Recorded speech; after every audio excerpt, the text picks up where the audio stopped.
Okay, I think we're good. We're streaming, I think.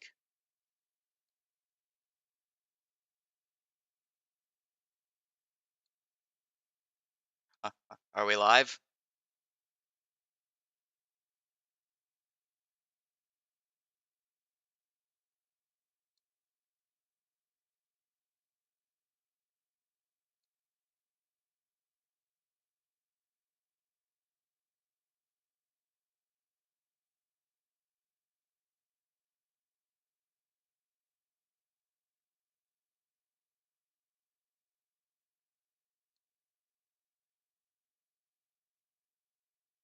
I have no idea what the hell I'm doing.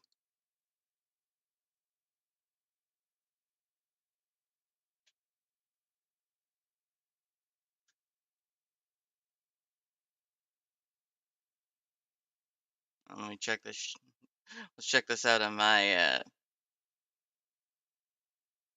I look at my channel.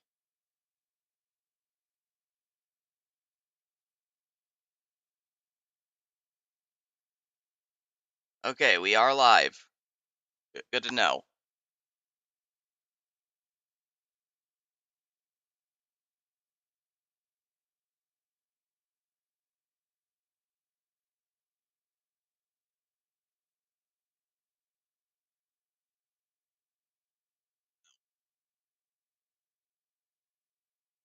All right, and we are streaming. Y'all can hear me. Add delay. Damn. And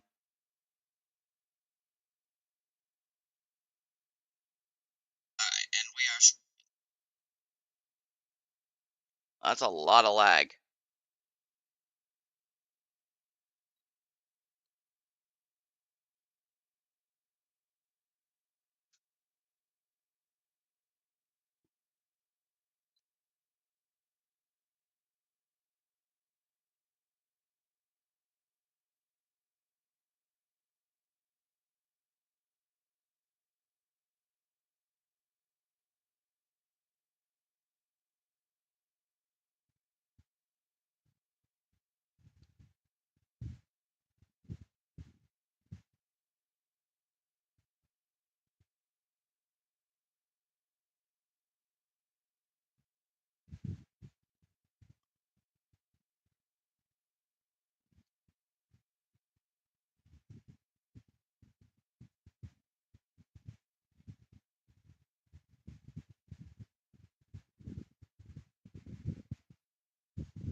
I don't have another screen or anything. This is all I got.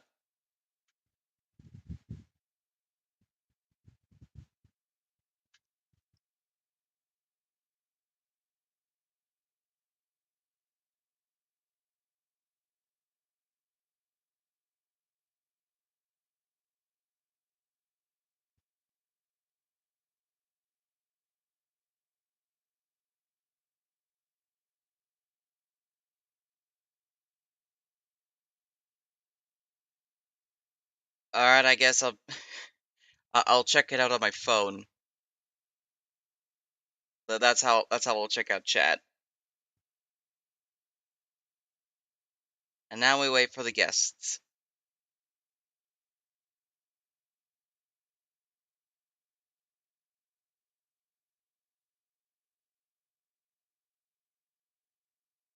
Hi, Seth. Great to have you here.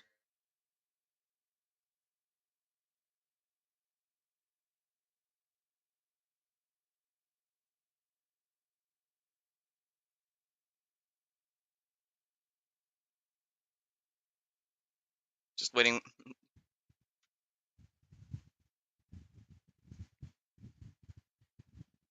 for Gold since he'll be like 5 minutes. But like, it's nice to have our guest before we truly get this show on the road. Because I'm pretty sure he'll appreciate this kind of stuff.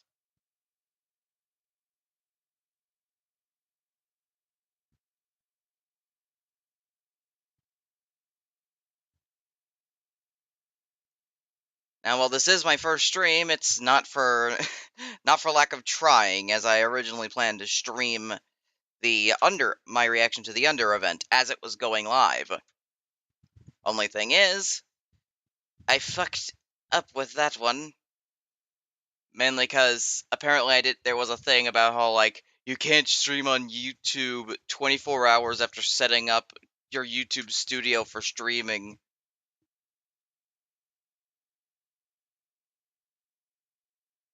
So I couldn't have done Under event, which was unfortunate.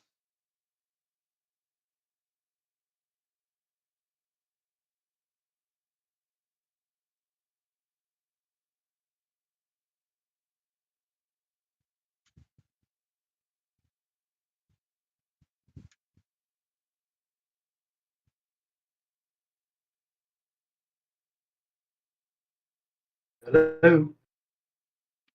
Hi, Gold. Is my mic working?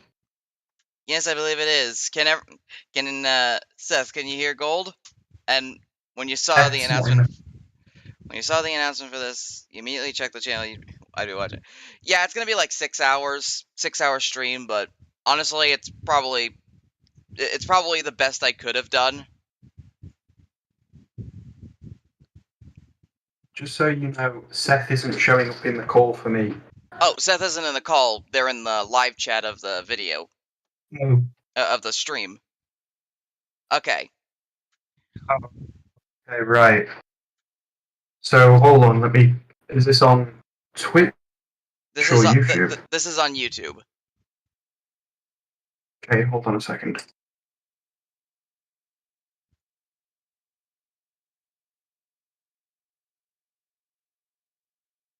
This may be a problem. What? Oh, right. I was about to, that was the... I forgot. I was going to also... Wait, no, not camera. Not camera. I was about because if I watch on YouTube, yeah, there's a 5-6 second delay. So. I forgot to put the stream up on Discord because I'm an idiot. Fair enough. That is there now. Yep, I can see it. I'll let you know if I can't hear it. Alright. Let's get this show on the road, I suppose, starting with the first video Pastra... This. Huh? Sorry, I was just talking to myself. Sorry, I'm an idiot and I do that sometimes. It's alright. Don't apologize for it. So we're starting off with Pastra's first video, at least that's on the list. That's not, like, unlisted. Why FNAF 3 is the best in the franchise. And honestly, I agree with this wholeheartedly. Okay, yeah, just quick. Sorry. Despite the overwhelming amount of hype surrounding it upon its release, Five Nights at Freddy's 3 has always been one of the most underrated games in the entire Five Nights at Freddy's franchise. This has always confused me a lot, because I feel that it's the best game the series has to offer. Everything ranging from its scary atmosphere, to its sad narrative, to its main villain have made Five Nights at Freddy's 3 into one of my favorite horror games ever made. Not many seem to share this opinion with me, however, with the general consensus being that it's the worst in the franchise, which I think is really unfair. The game has many qualities that brought to the table which are easily overlooked by fans, which I plan to go in depth on, and the first of which being one of the absolute most important.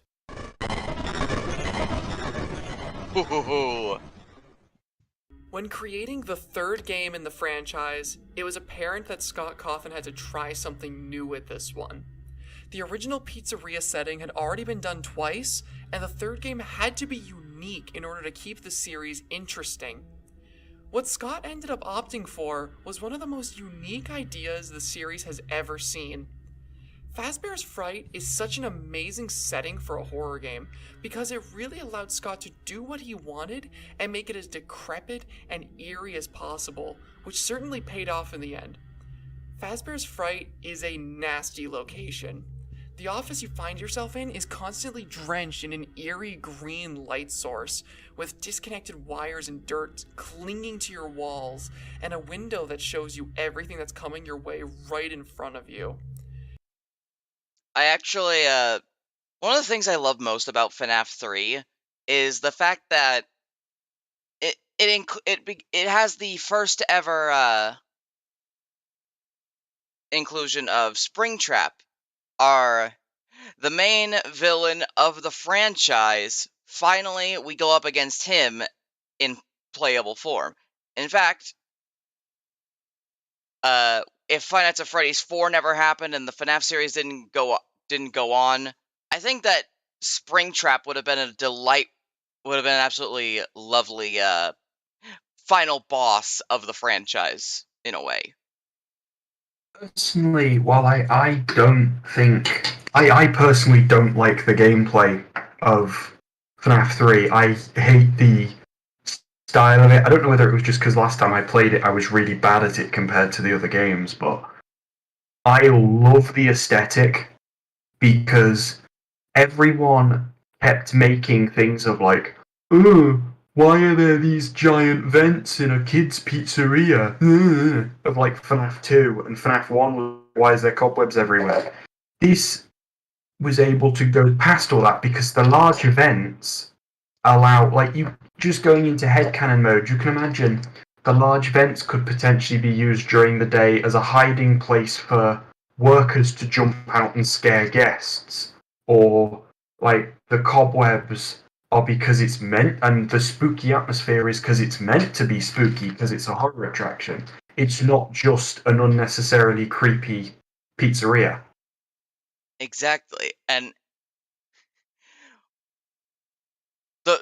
thing is, the execution of Springtrap really sells it for me, because the fact that rather than being obvious, much like the terror of Freddy in FNAF 1, Springtrap actively hides in the cameras. In fact, can you even see him now that he's on screen? Wait, what is he? Oh god, he is, yeah, in the corner above cam 10. I didn't even see that. I thought that was the empty camera. Exactly. He's right there, but you don't realize. And that's what makes him so terrifying. Because like you have no idea where he is, so you look around and then you just find out that he's been staring at you the entire time.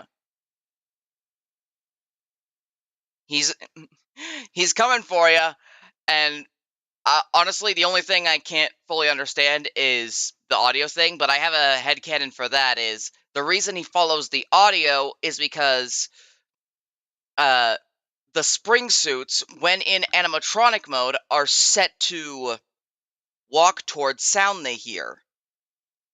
Yeah, that's pretty much what I think as well. It's like, so the suit like hijacks him. Yeah, because it's like the joke in the interview. It's like sometimes the suit still goes off by itself. That's genuine. That's such a good concept because even though William Afton is controlling like the suit, he's not fully in control because he is trapped like the children are. Because during the day, the kids are unable to attack people in the restaurant, or at least we're inferred that they aren't. But during the night, they have almost full control. Whereas during the night they have full control, as I said. So it's the same with Afton. During the day, he can't attack people, as is evidenced by the fact of, it doesn't get closed down when he just like rips someone's shoulder blade off when he gets found. But it's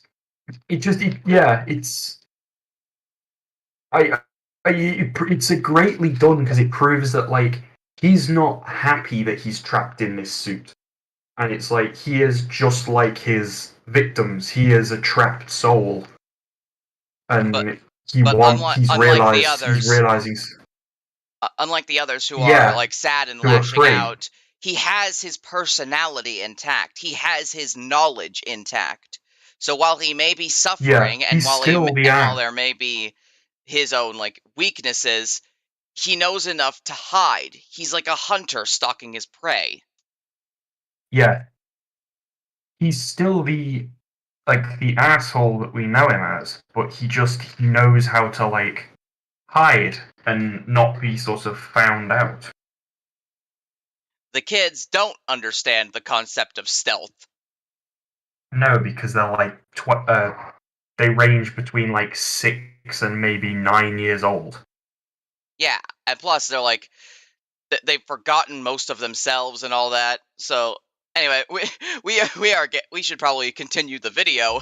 Otherwise, we're gonna be here 10 hours. You down are now hollowed out husks, used simply as decorations to add on to the atmosphere and make you feel like whatever you're dealing with in this game is far worse than they ever were. Yep. All these aspects work together to create a dreadful experience, where even on night 1, where there is no immediate threat, the atmosphere alone makes you worry about what's going to happen. My nephew actually played FNAF 3, and I was watching, and he pussied out on night 1, even though I kept on saying there is literally zero threat on night 1. You literally cannot lose if you tried. In fairness, it is still scary, though. It is, the better it becomes. Five Nights at Freddy's 1 was a great example of when this kind of atmosphere was done right, but I feel that Five Nights at Freddy's 3 steps it up a notch with just how much more dark the atmosphere feels. Oh, this hi, BB. also works perfectly in conjunction with the game's mechanics. Everything that occurs over the course of the gameplay, be it a detriment or a tool you use to defend yourself, is a product of the setting. The audio system which you rely on through the whole game to stay alive in the first place is only there canonically so that your character can scare people making their way through the attraction. The maintenance panel, which causes some of the most dreadful scenarios in the entire game, is a product of all the tools at your disposal being salvaged. It was never meant to be used by a real night guard, but rather be part of the show. You're essentially in a real survival situation where you're forced to use props to protect yourself. This is complemented by the fact that the game never outright tells you what to do. It instead opts to imply it through the phone guy's training tapes you're left with, and allow you, the player, to figure it out on your own. This makes the game far more immersive because it makes you feel like you really are an ill-equipped night guard who's improvising with what you have to stay alive. Go on through the vents. Go on through the vents. When you figure out what it is you're doing. Even the phantom animatronics play perfectly into the setting. These ghosts appear in every corner of the game, popping out at you left, right, and center, but never actually killing you. This to me is very reminiscent of how real horror attractions work, with many actors and props popping out of the darkness to startle you. It really makes the phantom animatronics feel like they belong in the game as part of the overall experience, causing you to panic with every single jump scare because you know that a real threat is slowly working its way towards you while you're distracted. That's another thing that makes Springtrap seem much more like a final boss, is because he's the only one who can kill you. Speaking of which, so he's the only one you need to properly deter. Most important thing introduced by Five Nights at Freddy's 3. Oh, speak of the devil. If you were to ask me who my favorite video game character is, my answer would be Springtrap. Springtrap is easily one of, if not the most interesting and important character in the entire Five Nights at Freddy's franchise, and Scott made sure we knew this when the game was first revealed to us. In every single teaser for the game, there was one detail he always made sure we knew, and that there was only one character left by the point this game took place. This had everyone, until we get to the sequels, speculating about the identity of this mysterious character. And our curiosity peaked when the trailer was released, and we got our first good look at him. Such a good advert, like, that's all you see.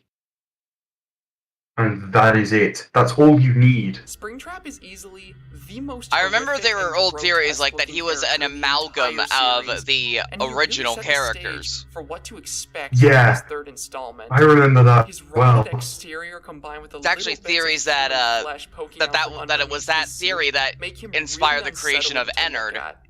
This was the first game in the series Yeah. where the design of the villain alone. And I suppose, kind of, in a way, the joy of creation's final boss. Released. And this dread Yeah, followed creation. through when I finally sat down and did it. Also, Facing something I against just learned by Springtrap watching in this FNAF 3 gameplay. really feels like what Nightmare, I would describe Phantom as BB being the can show final up even when boss there's a fight video of the error. franchise. While the other installments of the Oh, yeah, series he can had you still facing show up. several simple threats at once in its animatronic He's a little roster, shit, he'll find you no FNAF matter 3 what. instead has you facing one Crap, extremely do you swear in your complex videos or not? threat. Springtrap has a massive set of tools at his disposal, which he uses to make his way into your office and kill you. Whether it be there's only auto-generated captions. That's being only unfortunate. stalled by the audio you play over the speakers, or climbing into the vents to get to you even faster if you're not quick enough to stop him. He always makes sure to hide from your camera's view, as if he's always acutely aware of your eyes watching him. This can cause split seconds of panic when he disappears from your sight, because you have to live with the constant dread of knowing that once he does arrive at your office, there is no way to defend yourself from him. Every time he moves closer, you can hear the muffled sounds of his footsteps and his groans of pain, adding even further to the dark atmosphere. Yeah, here's the thing. He still feels the pain of the spring locks. Because, like, imagine how he must feel, like, moving around. Those string locks are still in his flesh, so every time he moves, they're just digging around in there. Yeah, it's like that fan story I told you about the mechanic who got like spring locked but somehow survived, and it was like his story, like being inside the suit and nobody seemingly recognizing it and like understanding. That was genuinely so freaky to me, to the point where I had, it sounds ridiculous to admit it, but I had nightmares because it was such of a horrifying concept to imagine, sort of like someone being forced to go through it. And I mean, regardless of how shitty a human being you are, like William Afton is a horrible man and deserved everything that came to him. But nobody deserved those spring locks. Yeah, like even then, it's a bit hard pushed to say, oh yeah, that sort of. I don't know, it's hard to describe because on one hand it sounds like I'm defending him, but then on the other hand it sounds like I'm playing it complicated. It's a punishment that honestly not even the worst of people deserve. Yeah. Also, some people Seth said that you were a bit loud, so I turned you down just a little bit. Don't worry about it. Oh, sorry. Sorry. This headset's new, so it's all right. Still working out sort of the kinks. Okay, yes, Seth. Maybe some people deserve to have their everything pierced by sharp steel and hard plastic, and have their entire essence ripped apart, and then live with that pain for some, like, 50 years afterwards. Also, hi, Awesome. Awesome. Are you speaking, or? If you're speaking, we can't hear you. Yeah. Yeah, we hear static, but we don't hear your mic. You probably, like, disconnected your mic again. Hilariously, I don't hear anything. So. Ah, crap. Sorry, mate. I gotta go. Ah, that's all right. But thanks for popping in when you did. Yeah, it was fun chatting, but. We should have more discussions like this. Yeah, just hear static and eldritch noises. Oh yeah, that's awesome, man, to a T. But I was in college with a mate of mine, and we spent a lunchtime, found a whiteboard pen. We literally wrote our headcanons for the timelines of FNAF on the whiteboard. Yeah. And we were like planning it all out, and we each had a timeline, and it was a glitch trap and how like help wanted and security breach and all that works. And it was like they had their theory about um, the thing in in Burn Trap isn't actually William Afton. It's an AI programmed into his corpse because at some point he had to upload his sort of consciousness into circuitry when he was still alive because his soul was sent to hell for Ultimate Custom Night.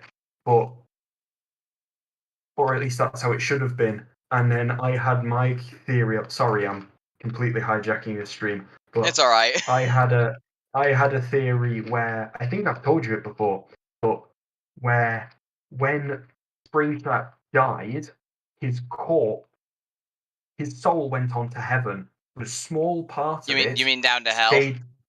Sorry, down to hell, whichever way. I mean, some people would probably see heaven as hell. You don't know, but Fair enough. but but but yeah, basically part of his soul stayed in the circuitry, and for Help Wanted, the VR version, one of the tapes mentions the fact that they were using old scrap electronics from the robots. What's to say some of those circuit boards and that didn't come from Springtrap and contained the bit of soul which was left behind, and then that was what got uploaded into the VR game, hypnotized Vanessa, and then instead of bringing back Springtrap as Burn Trap, what if you what if Vanessa reprogrammed Monty to destroy Glamrock Bonnie, because you mentioned that he goes into like the game mentions that he goes into Monty Golf and disappears. So what if Vanessa used Monty to decommission Bonnie, and then she built a host body for Glitch Trap out of Bonnie's parts, because this part of this part of William Afton at this point was so corrupted, he saw himself as Spring Bonnie, as this like deity creature, and so, and like you could even have the thing of like instead of just having Glamrock Bonnie's head, they could have like an old CRT monitor with like ports coming out of it, because Glitch Trap's soul only works with like certain electronics. Yeah, And like I the was VR actually headsets thinking that sorry, go on. I was actually thinking that Burn Trap. I've always said that Burn Trap isn't the return of William from hell. His soul is damned to hell. What I think Burn Trap is Glitch Trap uploaded into a physical body. Yes, that's what I mean. Yes, but like it would have been such cooler design instead of just having a rotten thing in a suit. Just have Instead of having like Peepaw Afton.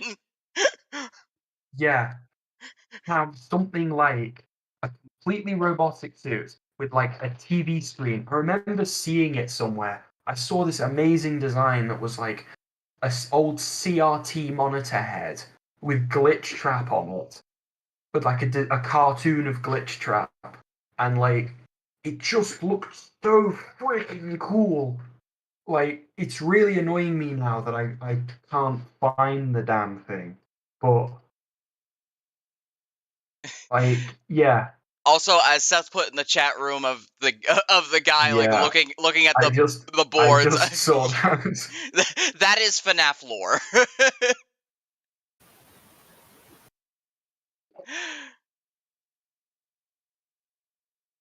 But yeah, like it's just there's so much there's so much of what Security Breach could have been. Oh yes, yeah. Like you know the meme where it's like the guy from the History Channel documentary that's just like aliens. It's just like imagine that, but me going like FNAF. Yeah, just like Theory. just Just like FNAF. theory. Everything is connected.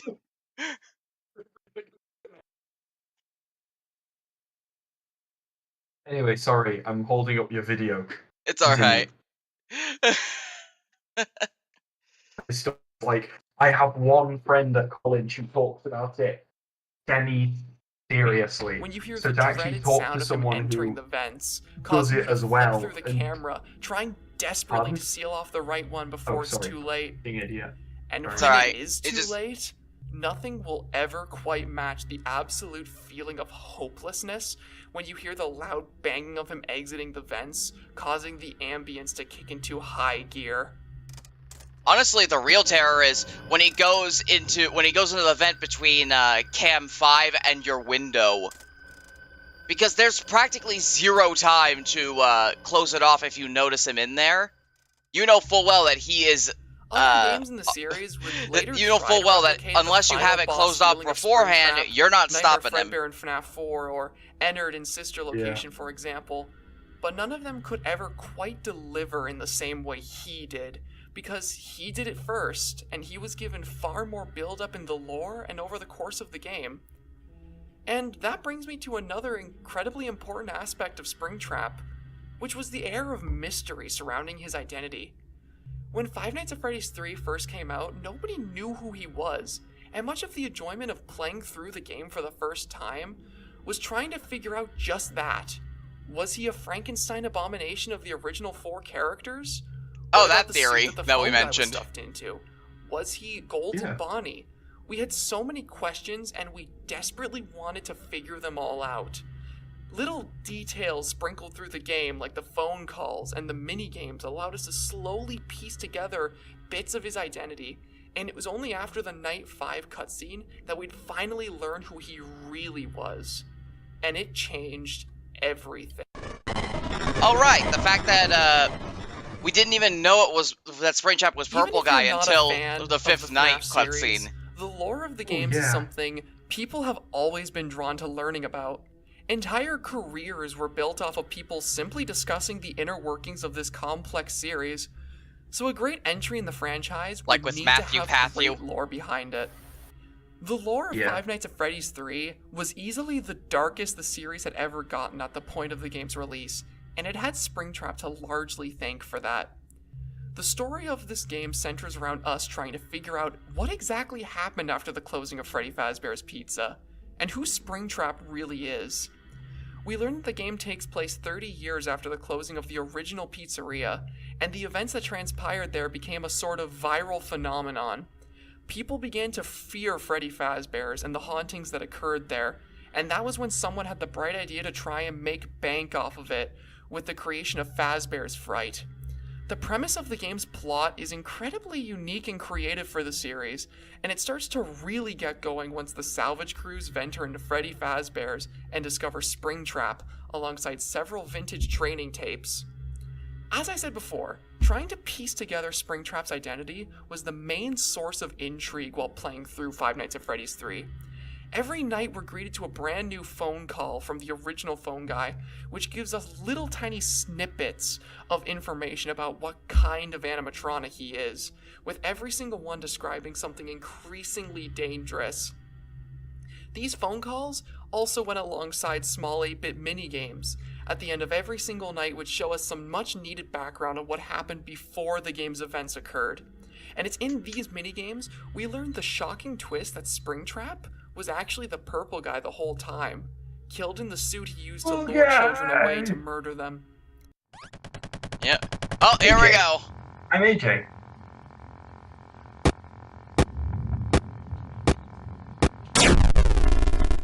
What you say? I cannot watch this without making some meme at this point. Yeah. Do you remember the video that, can you quickly pause it? Yeah? Do you remember the video where it's like someone running into their back garden and they get like a bucket thrown on their head, then splashed with water, then thrown in the pool?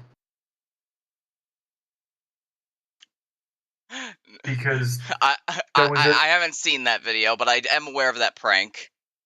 Okay, but there's a video where someone has edited it so that the person running into the back garden has William Afton's face glued on it, and all of the people pranking him have the crying child face. And the bucket of water, the bucket that goes on his head, is replaced with the Springtrap mask. And then when the guy gets pushed into the pool, it cuts. It makes the sound from that 8-bit thing of the lock snapping shut. Of the lock snapping shut, and it's just the funniest thing I ever saw with that meme. And I just hearing that noise is what it reminds me of. I mean, hey, we know moisture may loosen them and cause them to break loose. Changed everything about Five Nights at Freddy's 3. And even further set in stone the final boss fight feeling I described this game having. Oh, hey, we got it, that one. In the previous 2 games, we were facing victims of the story's events. Innocent children who were murdered and were letting out their rage on us. But in this game, we're facing the cause of all those terrible events. We face the character who was responsible for the previous 2 games even happening in the first place. The purple guy. And that reveal alone makes this game feel like a true conclusion to the franchise, with us doing one final fight against the monster that allowed it to happen in the first place. The murderer, who was now trapped inside of his own murder device. What makes this game feel even more like the proper conclusion the franchise needed is that the original cast of animatronics were now resting in peace by the game's end, the death of the purple guy being the one final thing they needed to be free. In the good ending, they all share one final birthday party together, something that was taken from them when they were brutally murdered, and it allowed them to finally let go of their anger and be free from the torment the purple guy caused them. Yeah, one of the things which honestly, a lot of people... this cutscene always makes me cry. Yeah, but like one of the things which so many people forget is that these are children who have spent the last how many years, even if you think the fact that they were free the moment Springtrap William got stuck in the suit, you're still talking with the poetic irony of it all being that now he must suffer the same way they did by becoming Springtrap. Those children this have ending lost, to the franchise honestly made me shed tears when I first saw it, and I felt that it was the best ending the series could have had. It had everything an ending needed. It gave us closure to the series. They never had needed to see, everything was robbed from them, and they were trapped and unable to move on for the longest time. Years later, and for all we know, it's only after the good ending of FNAF 3, after we bring them their happiest day, that they are actually able to move on. So for all we know, it could be a whole 50 years. Five Nights at Freddy's 3 has been my favorite game in the franchise since it first released. And I feel like this it will year continue actually to be this way forever. The game has absolutely everything you could want in an installment of the series. Confirmed. This year, Springtrap's gonna come for our asses. Evil, its horrifying villain who still haunts the series to this day, or its amazing story that the series could have ended on. I am among them. I always look at the games that came after and wonder to myself if look at that, the Easter egg, the purple golden Freddy thing that shows up in here. Have their own strengths to them. I didn't know that was a thing. Yeah, he just kind of shows up there and looks at you. People have been wondering, like, is this Shadow Freddy? Is this Golden Freddy? Because tell you what, you can tell I've barely played this one of the games because I barely know anything like about the Easter eggs. Like, I know the golden cupcake thing, but that's because that's involved to like get a secret ending. Yeah, that's actually involved in getting the good ending. But thing is, I mean, hell, the fact that apparently William just has a phone in the wall. Yeah. Michael, don't leave me here. No, it just makes me think of William, like, during the day, coming into the office, going to the wall and ordering a pizza. Oh, yeah.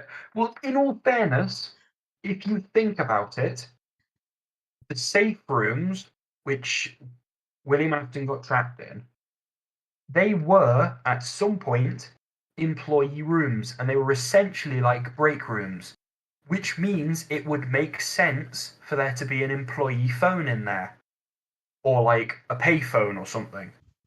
And phone guy, or the like the original one, says that the safe rooms were hastily bricked up, which means things like potential like bits of suits and phones attached to walls probably would have just been left in place, which then means that it could be plausible that Springtrap has managed to make it work, because the locations operated far longer than the safe rooms were, because the safe rooms were sealed up, but then the restaurants continued trading. So, I mean, I don't know how many like coins he had in it, how many 50p pieces he had in his pocket to be able to make a phone call, but like it's plausible. He spent the first 15 years trying to find his pocket, where his pocket Oh yeah. ended up, where the money Where is was. it? He's just like digging around in there, like, where's my Oh, damn money? it. I need to make It's a in my phone other call. suit. It's in my other suit. It's in my other Spring Bonnie. Literally other suit. Maybe that's how he got Michael to go to sister location. He just gave him a fucking call on the phone. I mean, isn't that genuinely what it is? It's like, go see your sister or something. I thought it was something like there was probably like leftover messages, or maybe Michael spoke with him through the wall. But now I'm just imagining Springtrap just casually on Yeah, the fucking on a phone call. fucking landline phone. One of the interesting things I've always thought of is the Springtrap suit. In the Silver Eyes, one of the big things that is mentioned is that when you suffer a springlock failure, you can't scream for help because the ones in your neck sever your vocal cords. So, I know William had more experience with the springlocks and was able to avoid them to the point where he didn't immediately die, supposedly. Well, actually, Well, he even says that like if someone triggers the spring locks, they do die very slowly.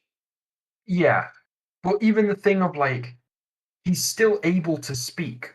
I'm And actually it's not I like I, I he's actually have a theory modulating. about that one. Oh. He's not speaking through his vocal cords.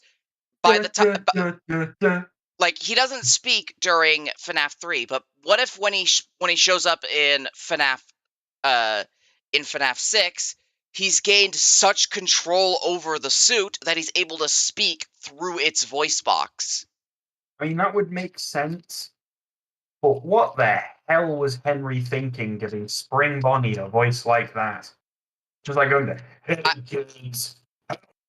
I mean, consider who was probably the main actor for Spring Bonnie. Do you really expect? Do you really expect? Oh, Mr. British man, to suddenly come up with this Western kind of voice?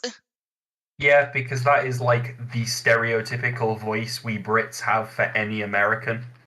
Exactly. Like, do you expect William to do that voice so well? No, it's either for America. It's either Valley Girl, or it's rootin' tootin' cowboy shootin' boy. Yep. It's Goofy, but on steroids. That is Britain's two views of American people. In other words, the South and the West. Yeah, I mean, we also have a thing about the Canadians, but that's not really sort of. The Canadians is just that's the U.S. That's outside the U.S. Yeah, there's a moose about the house, eh? Yep, there's that. But yeah, anyway, And you've I just remember got- I remember yeah, I was sorry, talking yeah. about Shadis Fredis here, or like, because thing is, people have tweet with the lighting to see how it to see like if it's Shadow or Golden Freddy. Thing is, turn the lighting one way, it's Golden Freddy. Turn it another way, it's Shadow Freddy. Now, I don't know if that's Scott trying to say that these are the same being, but I don't know. We would have Oh been god, is this better gonna off be- if is this 3 go- was the true conclusion Sorry. to the franchise. Go on. Regardless, I still love these games a lot, and I have my hopes that someday Scott will be able to create a game that I can love just as much, if not more, than Five Nights at Freddy's 3. Probably not gonna happen now. But yeah, what was I gonna say? What were we talking about before? Pro- we were talking about Shadow and Golden Freddy and how they might be the same That's being. it. That's it. Is this going to be like Funko's Dark Springtrap, where it was like the Springtrap at the end of Sister Location isn't the same as the actual Springtrap, so it needs its whole new a completely brand new Funko figure. And it was like pretty much just Springtrap, but with like a dark filter on. Oh my god, it's Did you ever Shadow see that? Bonnie! Did you ever see that? I did not. Oh, heck, okay. Search up Alright. Funko Dark Springtrap. We'll probably do that after this, after the stream. I'll jot it down in my notes. Fair enough. Also, something I did while you were thing, I found the artist I was on about with the glitch trap version. Oh my god, advertisements! That's enough! Fucking hell, I hate those adverts. But yeah, I've just sent the photo on. I know you can't show the Discord, but I've just sent it so you can understand what I mean. Yeah, I can't really show the stream because of how the stream is set up. In my opinion, the best Yeah, FNAF game yeah, in I the get entire you. series. Just throw One it year up in later, After and that Effects video or has blown something. up quite a lot. Thanks, Security Breach. And there's been a big trend I've noticed in the comments. So, about a year ago, I uploaded a video talking about why FNAF 3 was, in my opinion, the best FNAF game in the entire series. 1 year later, and that video has blown up quite a lot. Thanks, Security Breach. And Thanks, there's been a big Security trend Breach. I've noticed in the comments. That trend being that many people who watch my video share the opinion that while many of my points were quite solid towards the game, they felt that the gameplay of FNAF 3 was very lacking in many departments. Now, Oh, hey, this video's is for a fair you. point to make, and is definitely something I Yeah. should have mentioned the first time I talked about this game. So, that's what I intend to do today. Now, in this video, I'm not necessarily trying to prove that FNAF 3 has the best gameplay in the series, but instead, I'm just going to talk about why I personally really enjoy playing it.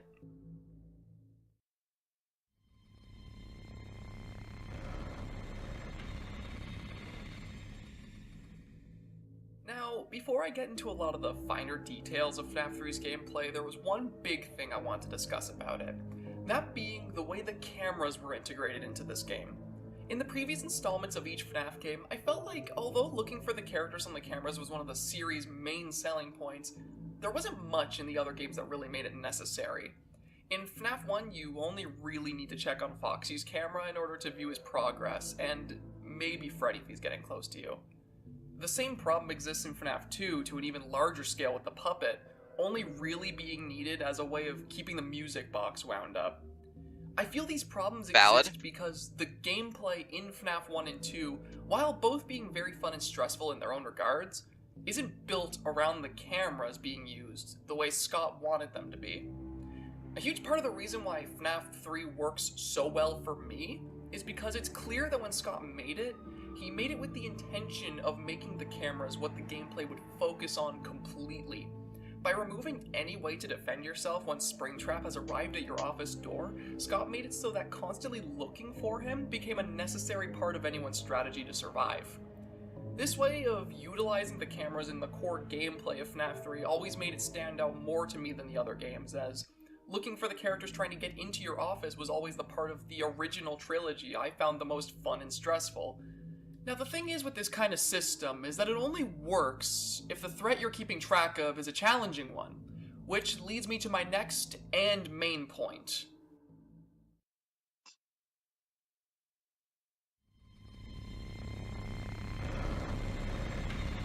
Now we have the characters of FNAF 3. One major problem I see that a lot of people have with FNAF 3 is the fact that there is only one character which hunts you down throughout the game. I can understand this criticism, especially with the game coming after the chaotic experience that was FNAF 2. But I feel there being only one true threat in the game makes playing it an entirely unique and enjoyable experience. Sure, there aren't 11 characters you have to constantly keep track of, but what I find so appealing about the FNAF 3 style of gameplay is that it feels more like a personal experience. You spend so much time over the course of the game watching and keeping track of all the different things Springtrap can do that you begin to almost develop a relationship with how he functions. You learn from every single death and become better at dealing with all the little nuances we start a relationship with Springtrap. And I can tell that this kind of gameplay Every was what Scott Springtrap wanted stand in from a FNAF 50-mile 3, radius be because like. he quite literally stated it in his interview with Dawko regarding the game. Okay, I legit thought Pastra's mouse was my mouse, and it was moving on its own. Part 2 should be, you know, a lot more chaotic than the first one. It should be just crazy. It should be overwhelming panic. And then I also knew, even at that time, before, as I was working on part 2, I knew that 3 should be a very personal experience. It should be the opposite of what 2 was. You know, part 3 should be kind of one-on-one, and I knew that part 4 should be... Springtrap feels so good to deal with as a threat to me, because once you learn how each of his mechanics work, you can integrate them into your gameplay to survive later nights.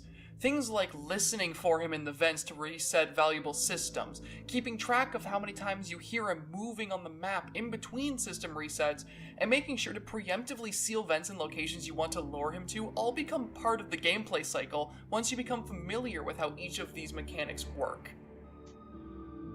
Now, enough about Springtrap. Let's talk about the other threats you have to deal with in this game. The Phantom Both animatronic. at the same time. These Yeah, just are the like, ones I hear the most no, the one complaints about boy. in the game, and I can definitely understand why. Having a threat in the game which can jump scare you without killing you is something not many people find appealing in these games, making it feel even more like a jump scare fest than the other games in the series. This can definitely be seen as a glaring issue with the game. However, I find myself enjoying the Phantom characters. I like them because they feel like an integral part of what makes FNAF 3 so stressful. Each time you get jump scared by one of the Phantom characters, it causes these brief moments of pure panic as you try to get your bearings again. The time you spend trying to repair the damage done by a Phantom animatronic is time which you can always hear Springtrap making his way towards you. Every single second you spend doing something other than luring Springtrap away from your office could mean death in FNAF 3.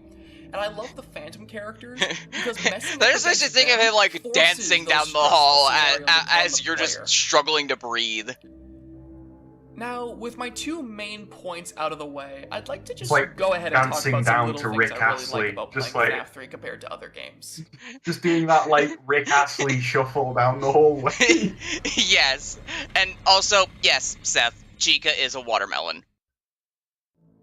Yeah, so To the this point is where section they I actually dedicated to just mentioned it some in random FNAF little World's things about the loading game screen. I really enjoy, but I can't really include in a full section on their own.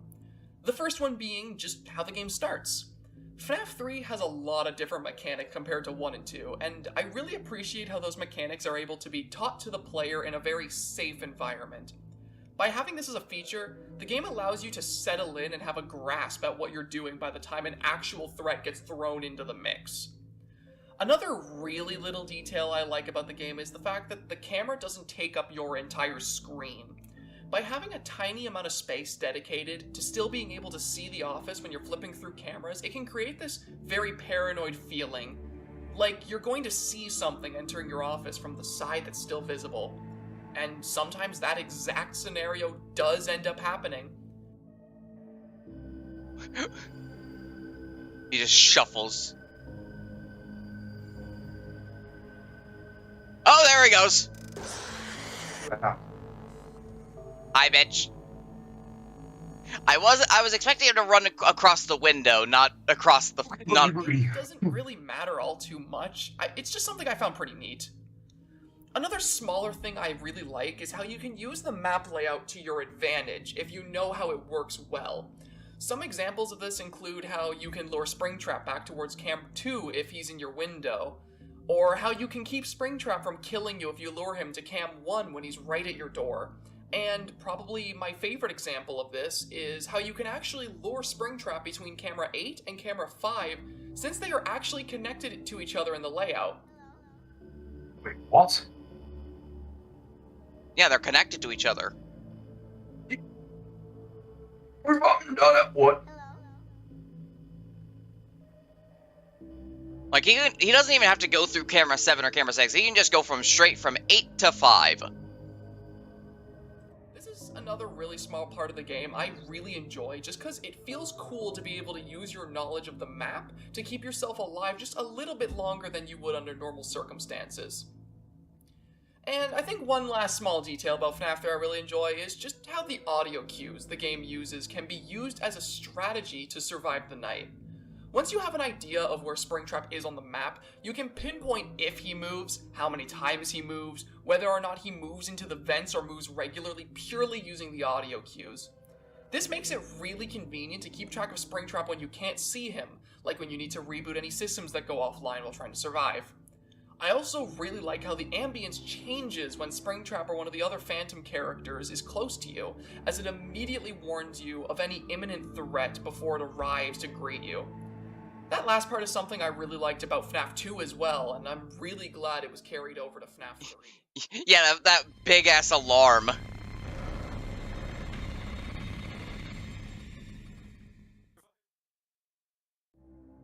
So, to conclude, do I think that FNAF 3 has the best gameplay in the whole series? No, not necessarily.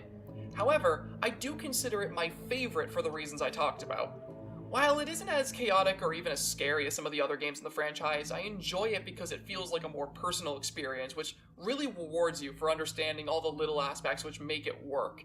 If you disagree with me about that, great. I'd love to know Fuck which off. game you think is the best gameplay in the series, since I find discussions about it really fun. Anyway, I hope I was able to shed some light on a game which I still think is criminally underrated, and maybe even change your mind about some parts of the game which you may have viewed negatively. Okay, so this is post-video, post-editing, post-recording Pastra, just wanting to sit down and talk a little bit about just some random things regarding this channel and where I want it to go. First of all, I'm very surprised that this video just suddenly blew up out of nowhere. I was sitting here staring at it every now and then, and it had maybe a couple hundred views, and then suddenly I wake up and it has well over 10,000, and that's pretty great. I was not expecting that in the slightest. I kind of made this video as a way of celebrating that and making sure that all the people who are suddenly gravitating to my channel have something new to watch, to know that they aren't just subscribing to a dead channel. And something I would just like you all to know is the fact that, like, I don't necessarily intend to just upload a bunch of FNAF videos. However, I do really like making these sort of commentary videos talking about different things I find interesting. So, if you're willing to stick around after this, I may not constantly upload different FNAF videos and essays and a million different videos on FNAF 3. There's a lot of But FNAF I videos will after probably this, start but uploading more regarding, Yeah, different I'm horror sorry, I movies gotta and go. maybe some other It's alright. horror media I Like, really properly enjoy, now, as it's because I know I something said I I'm had to go passionate then, about. but... alright. If you're willing Talk to to you stick later. around See for ya. that, I'd really And now I am appreciate it, alone. and I hope to see you whenever I make whatever I make in the future. Thanks a lot. Help YouTube by answering one question. None of the above. I didn't even read the question or the answers. I don't want to play this. Oh, I hate FNAF 4 in my everything. He's fucked. He's gonna die. Okay, he's not gonna I die. hate it so much. I hate Oh my god. I hate FNAF 4. My hands are shaking and it's night 1. Now we get to see the other thing I absolutely hate. Jump scare. Oh my god! Damn cupcake! What you just watched was a compilation of me being absolutely terrified during my first full playthrough of FNAF 4. Yeah, that's right. My first. Yes, Seth, you are still I've here. avoided playing I'm just FNAF alone in this 4 VC. for 6 years about, for one reason and one reason only. That reason being that the game absolutely terrifies me. But, after I'd received several comments on my most recent video asking me to make one discussing this game, I figured it was finally time to sit down and face my fears once and for all. I'm not going to. I gotta say, Never. after playing through the whole game and completing it, I now hold the opinion that FNAF 4 is easily the scariest game in the entire franchise. There are many reasons as to why I hold this opinion, however, for this video, I really want to key in on one specifically. The jump scares. Yes.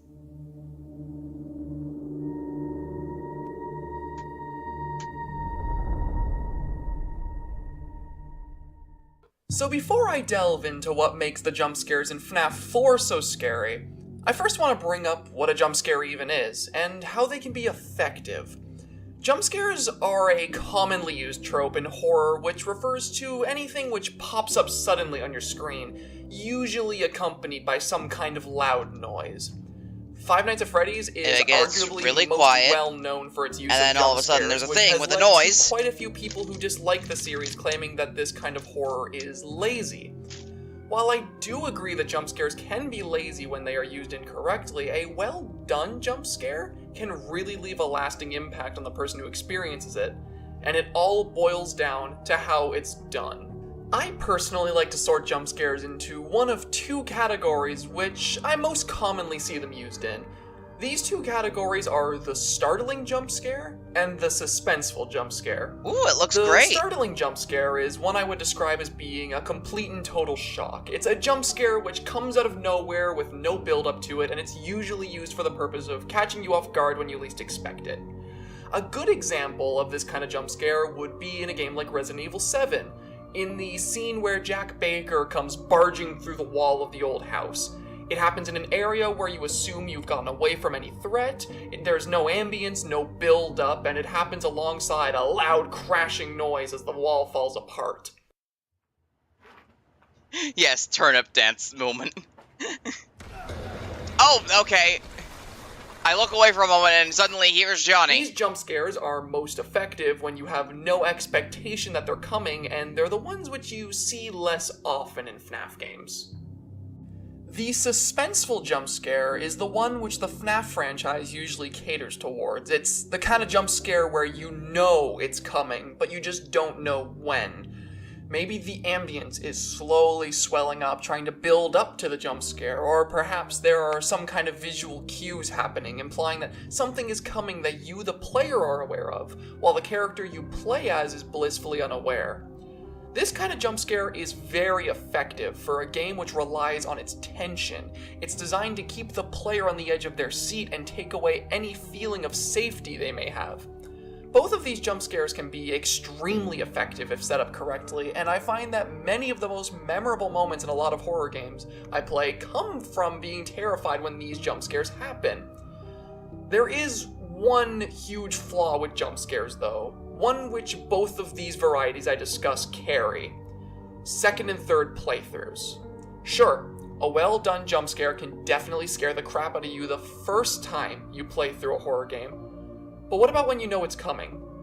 The greatest flaw that jump scares have is that they're one and done. Once you know that the event's happening where the jump scare happens, you're able to prepare yourself for it. It's no longer scary. And with that point made, allow me to talk about why the Five Nights at Freddy's franchise, more specifically FNAF 4, was able to completely avoid this problem and have some of the scariest jump scares I've seen from any game series I've ever played.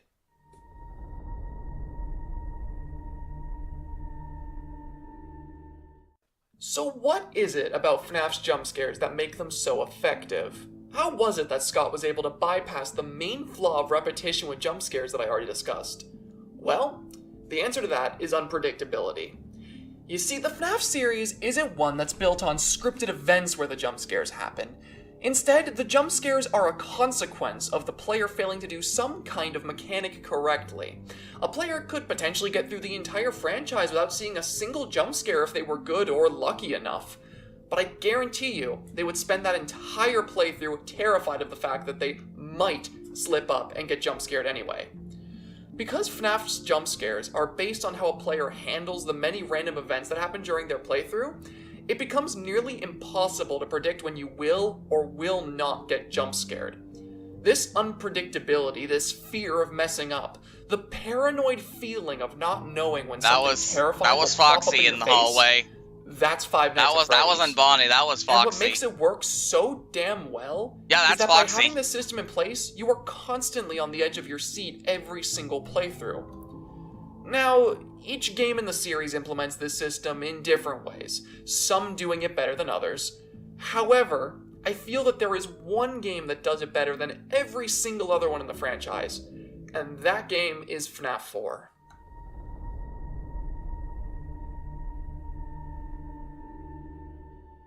FNAF 4's jump scares are, without a doubt, the scariest ones this series has to offer.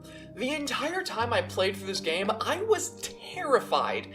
Every single move I made felt like the wrong one, and no matter where I was in the bedroom, I felt like I was going to get jump scared by something when I turned back around.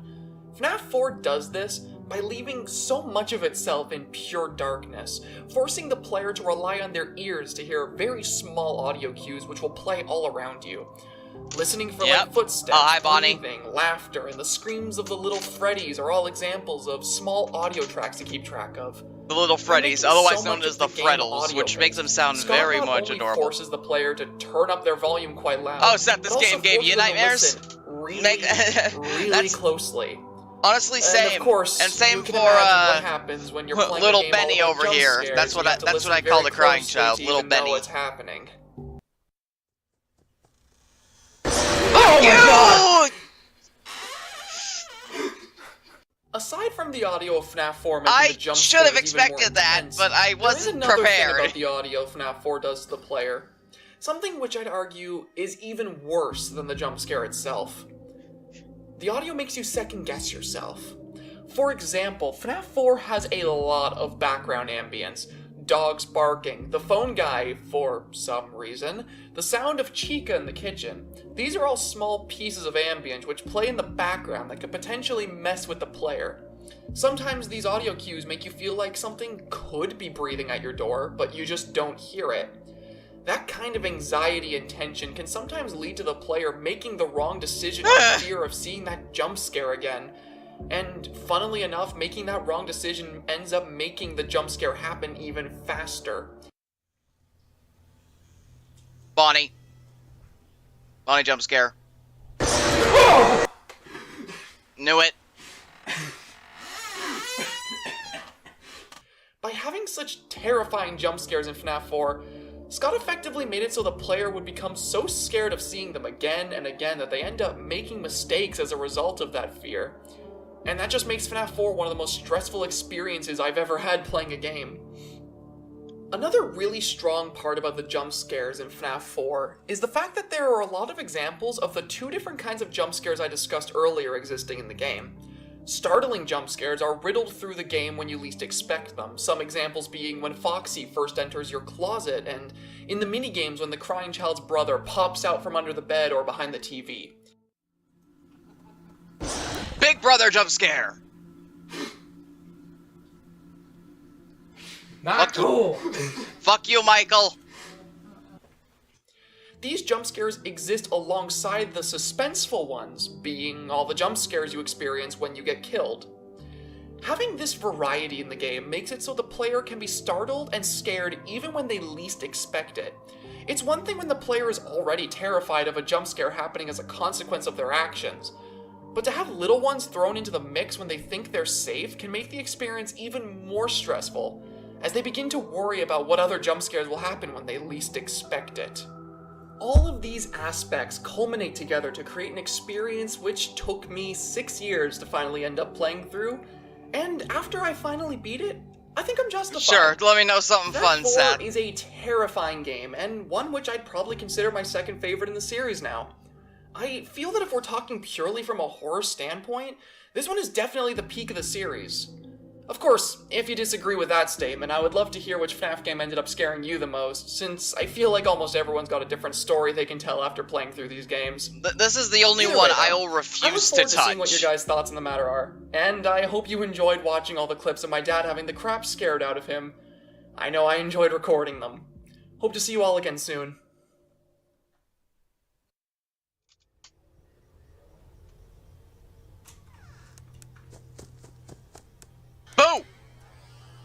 Okay? Jump scare. There's gonna be a jump scare. I know it. There's going to be a jump scare. And I'm not gonna let it go happen. Oh, okay, I guess he finally didn't get a jump scare. Only Damn. on Nickelodeon. Breaking news! Bikini Bottom's getting weird. Morning, SpongeBob. Ooh, you're looking handsome today. What? A bizarre phenomenon is merging 3 realities into something called the Tidal Zone. If you've been on I don't care about SpongeBob. Your bedroom when this came out was blue and white with a white closet. Oh my god! You must have been super fucking freaked out.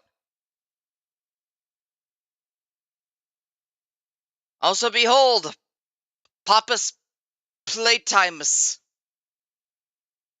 on YouTube over the past couple of months, you may have heard of a little indie horror game called Poppy Playtime. It's been blowing up a ton recently, and I think that's for good reason. Poppy Playtime is a game which sets itself up to have a lot of potential, with an eerie environment that has many cartoony and sinister monsters hiding around every corner, and a storyline behind the scenes which I find reminiscent of games like Bendy and the Ink Machine. But I'm not here today to talk about those aspects of the game. I'm here instead to talk about how it scares us, by going in depth on the scariest part of its first chapter. I don't blame you about sleeping with the lights on, Seth. Oh, hi, Huggy.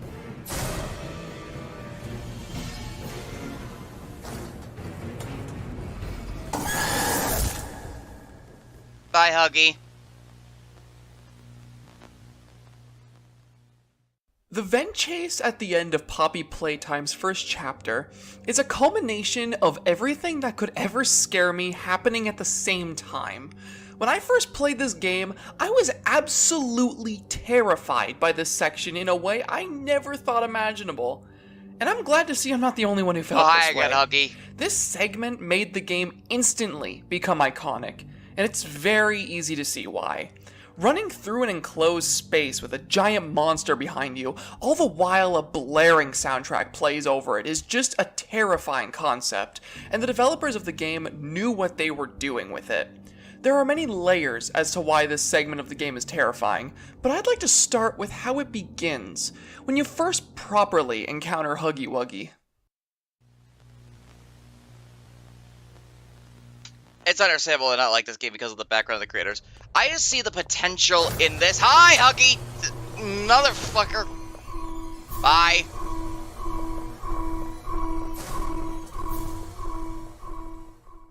The beginning of the vent chase happens after you like try to exit the Build-A-Friend room, starting with a much loud, care for startling the, jump scare that begins the chase. I don't much It's care for the unexpected, it's tense, and the area game wastes no itself, time throwing but- you into danger But, like, I don't care for the immediately background, after. but I very much like I think the what game. makes this moment so good, other than how sudden the jump scare the whole is, like toy is the fact vibe that at with no it. point does the game the take experiment control from the stuff. player to signal this event. I like Huggy enters the doorframe premise. and begins walking at the player, The game giving itself them I'm kinda complete meh control to on. either get their bearings after being caught off guard, or getting killed.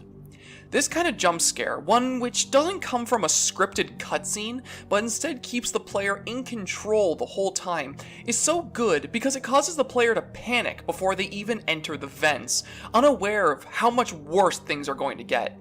It's a perfect beginning to something that only gets more stressful as it continues.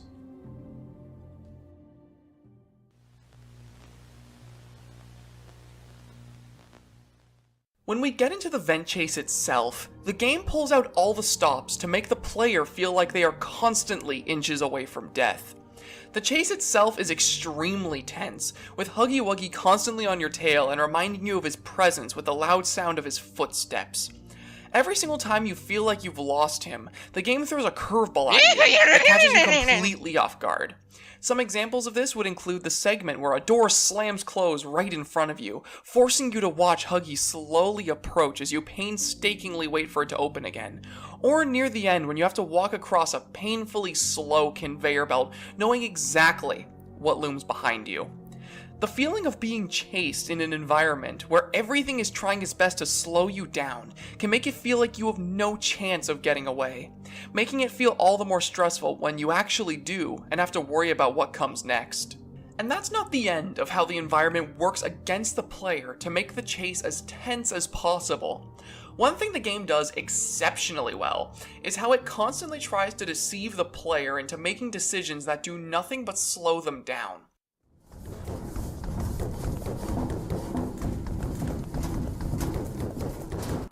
With the way the environment is set up, the player is constantly deceived into believing that there are escape routes and doorways I understand that what you're coming don't from, exist. Seth. Some doorways are actually vent grates. Some slopes, which initially look climbable, are actually conveyors which only go down. These exist to constantly make the player think that there is somewhere to go that doesn't exist. And in worst case scenarios, they can convince them into committing to an option that causes their death. The other major example The whole of how like the game toy deceives the aesthetic, player it's the same is reason through I the love writing on the Bendy. walls. It's like The messages twisting written and on the selling walls that are should be seen as entirely there beloved. for the sake of Rubber making hose the player make cartoons, the wrong decision. your old plush Places where you toys, need stuff to like go that. to survive are marked with messages like danger and stop, which in a first-time playthrough can cause the player to avoid them and be met with a loud jump scare.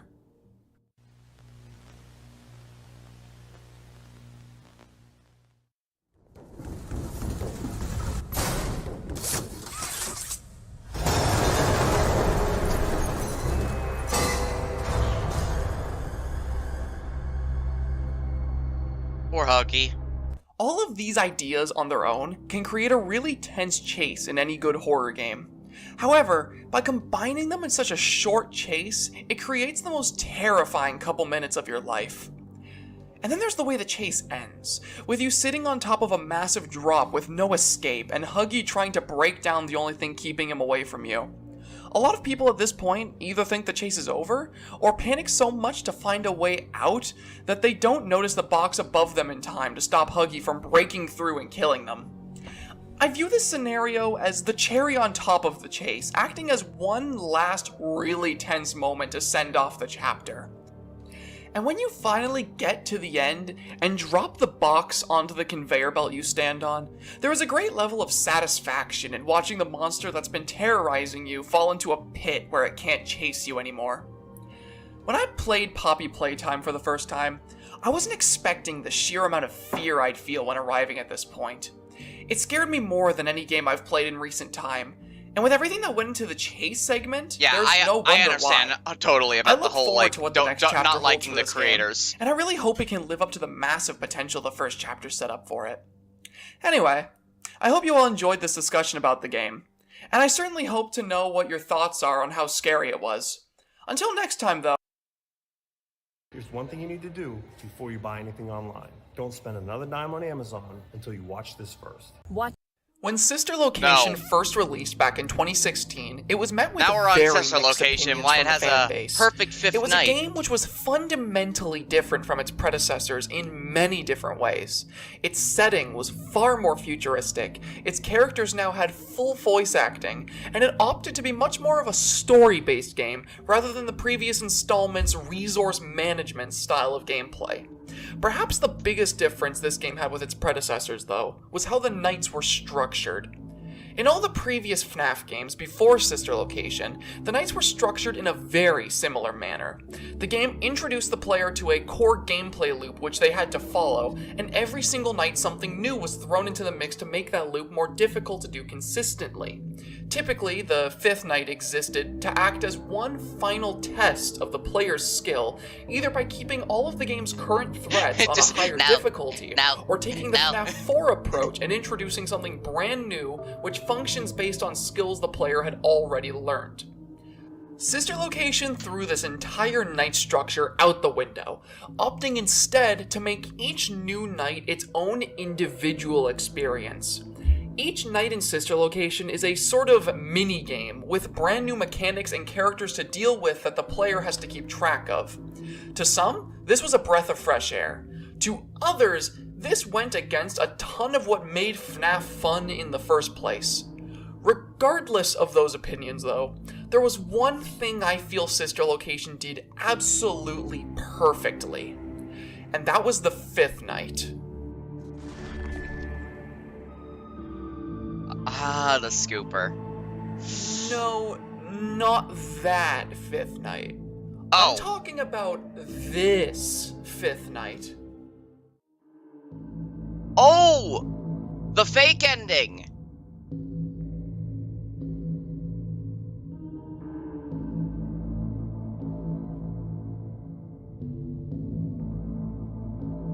Yeah, that's a return to form.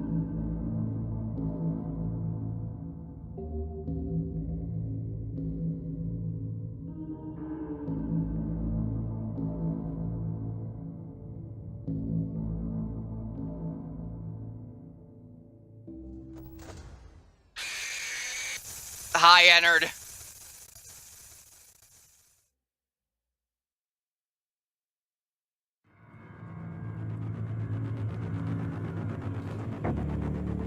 Ennard, you look a lot derpier than I remember.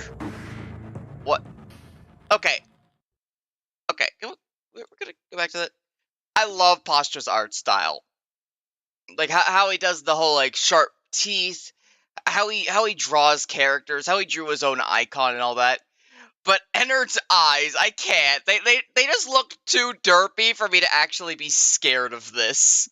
He just looks so freaking derpy with those eyes. He's just like, oh, I'm doing here. And I pizza Pastra, the creator of the one who made these videos and who makes this art. Just good God.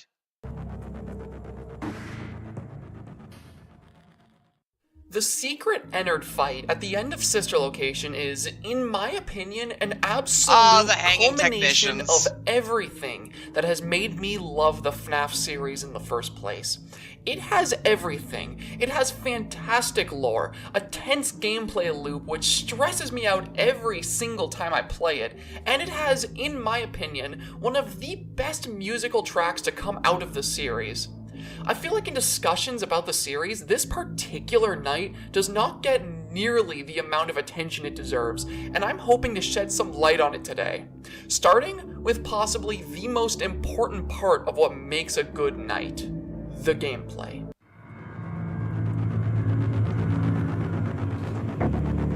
Pizza! There's no chica in this game. This is like the worst time to scream pizza. Difficult challenges which go alongside the horror. Part of what made these games so appealing in the first place is the amount of tension the player feels during a really stressful night, trying to keep track of everything happening around them while managing their resources. I believe that the fifth night in Sister Location grasps this idea just as well, if not better, than many of the games that came before it. The Ennard boss fight at the end of the game is a very finely tuned experience, which borrows the best parts of previous installments to make the best challenge possible. Returning from the previous games are the doors and power management of FNAF 1, the audio-based tracking of FNAF 4, and the reactionary gameplay style of FNAF 2.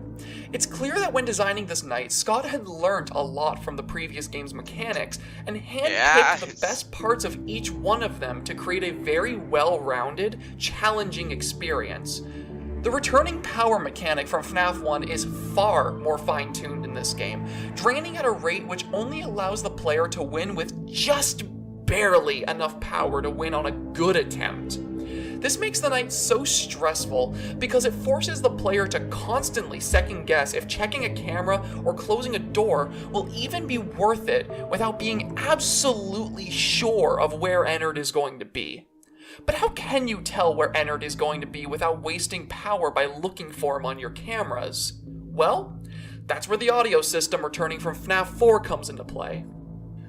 Like in FNAF 4, you can actually hear on your headphones which direction Ennard will be approaching from when trying to get in.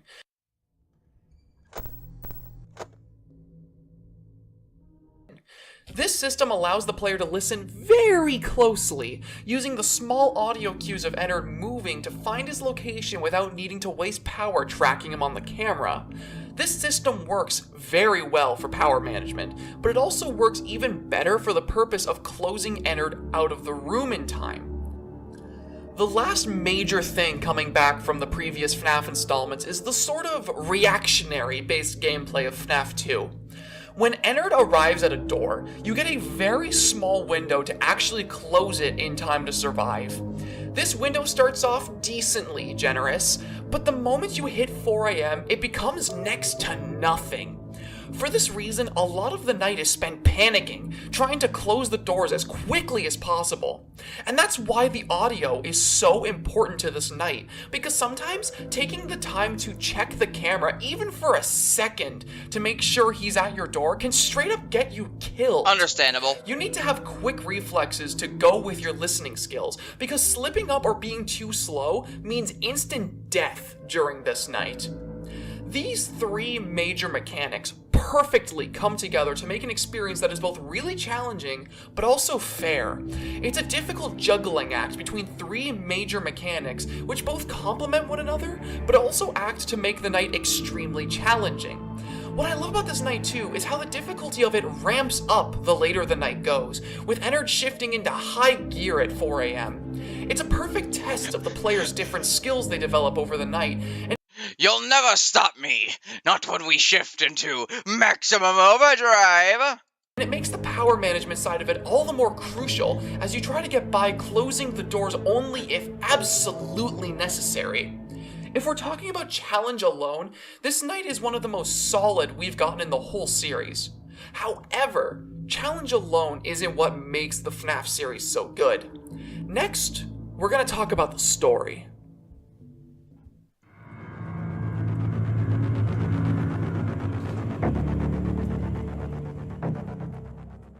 The fifth night in Sister Location is an example of, in my opinion, some of the best storytelling we've seen in the entire series. What makes this night so interesting to me is that it has its own storyline, which we actually see unfold as the night progresses. It's a storyline which allows us to understand the situation we're trapped in, and understand the context for almost the entire game. And it starts as soon as we arrive in the private room. Why didn't you trust me?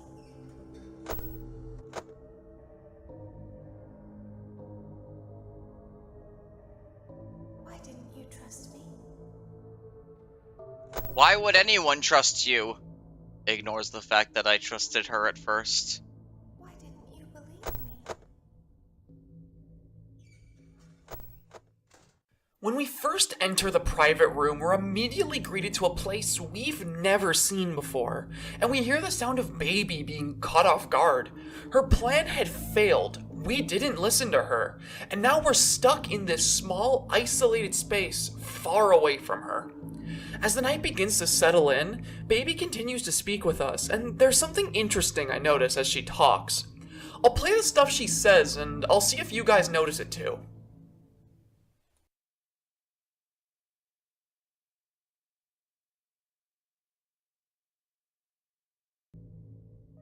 Why didn't you trust me? Why didn't you believe me? I thought you liked me.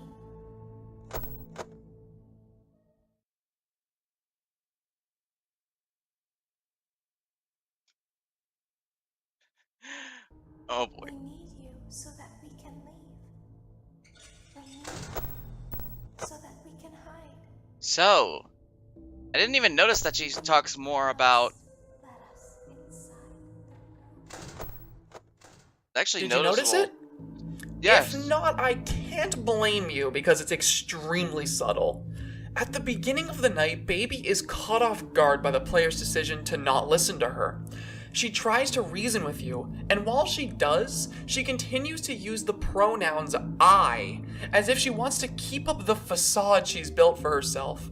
But as the night continues, she gives up on the lie she's built to deceive the player and begins using the we and us pronouns, revealing completely that she's been a part of Ennard all along. This dialogue is really interesting for more than just this subtle reveal, though.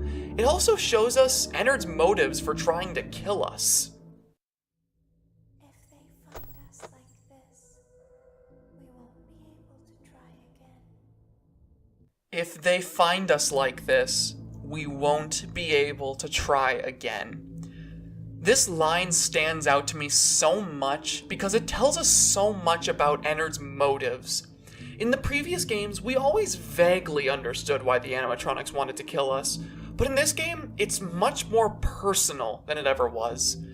This plan that Ennard put together, their plan to scoop you and wear your body, it was all or nothing.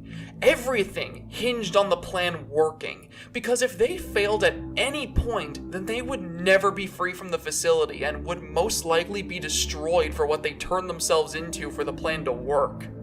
During this night, Ennard is desperate to leave, and that desperation shows in everything that happens. The voice lines become more desperate, with Baby explaining time and time again how much they need to leave and how the player won't die. This desperation comes from more than just the voice lines though, with the gameplay coming into effect as well. Someone playing the night who's unaware of the story unfolding would probably see Ennard's aggression at 4 a.m. just being a result of the game becoming more challenging, and they'd partially be right. But I feel like Ennard's aggression at this point gets a whole new meaning with context. The aggression Ennard shows at this point in the game is like one last desperate attempt to get into your office before they are never able to try again. And the aggression shown at this hour isn't the only telling sign of this. Something else very unexpected happens the moment the clock hits 4 a.m., which tells us all we need to know about Ennard and the player's situation.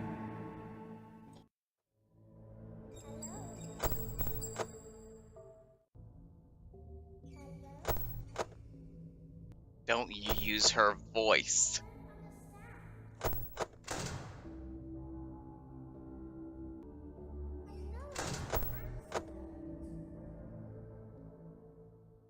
In one last desperate attempt to convince you to let them into the room, Ennard begins using the voice of Elizabeth Afton. This not only shows the sheer level of panic they're in to resort to this, but also reveals the reason the character we play as went into the sister location in the first place. He's here to be reunited with his sister who was killed by Baby, his sister who is now leading the amalgamation which wants nothing more than to get into the office and kill him. It's a tragic reveal, and it's one which makes the story of Sister Location make so much more sense than it did before we discovered this. All of this build-up, the desperation of Ennard, your desperation to get to the end, they all build up eventually until the night ends, and you're left with this last line as your send-off.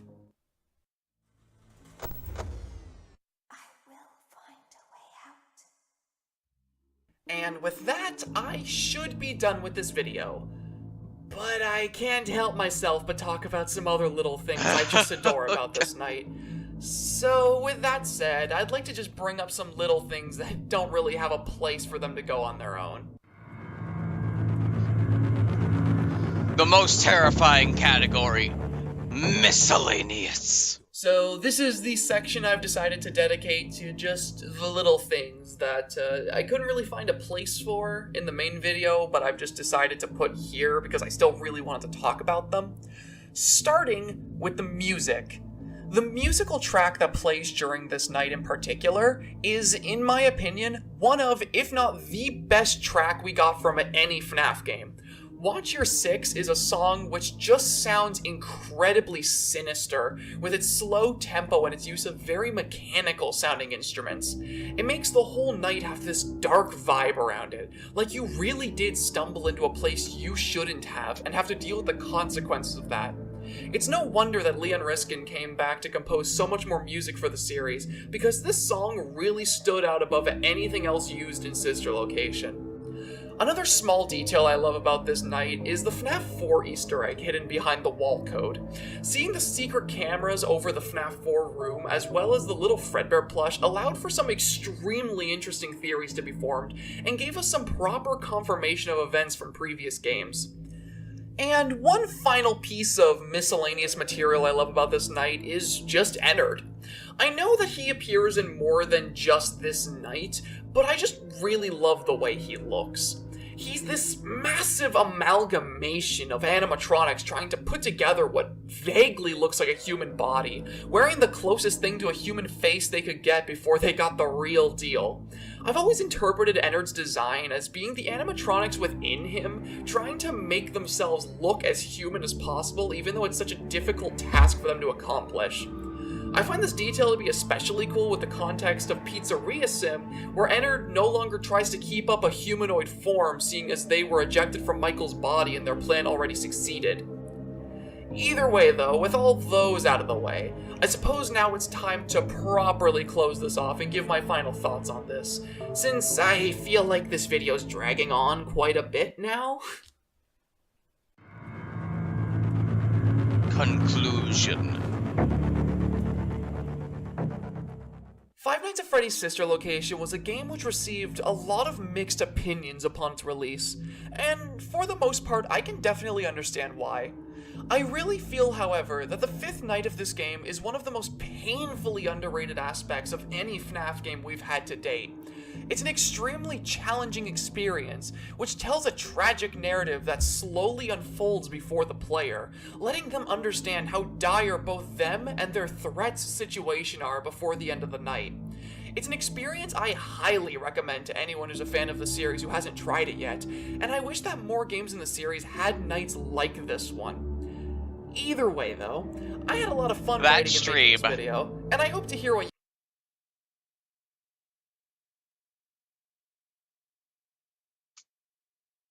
This fucking stream is the reason for all of this. And also because I'm a masochist and do my own personal challenge. Yeah. You guys think in the comments below.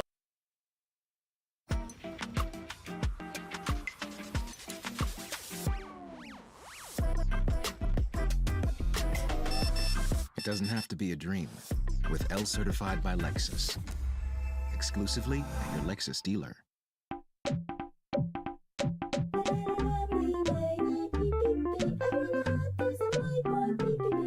That I never really paid much mind to.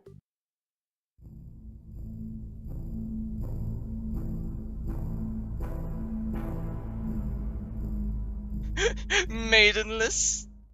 On December 6th, 2017, Scott Cawthon had posted a supposedly family-friendly FNAF spin-off game to Steam for his fans to enjoy during the holidays.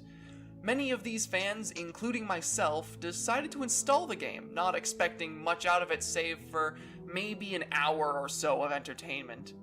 The game was called Freddy Fazbear's Pizzeria Simulator, and upon opening the game, it didn't really seem like it would be anything special. It had simplistic, pixelated graphics, and it took the form of a top-down shooter-type game where the objective was to feed as many kids as possible with the pizza you made. This seemingly innocent kids game, however, would soon fall apart as you began to play it, revealing its true colors in the most disturbing way possible.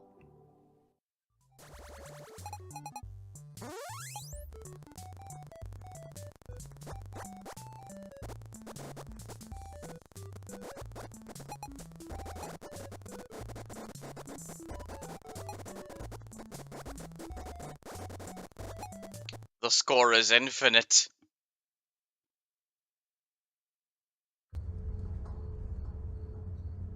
Oh, hi, baby.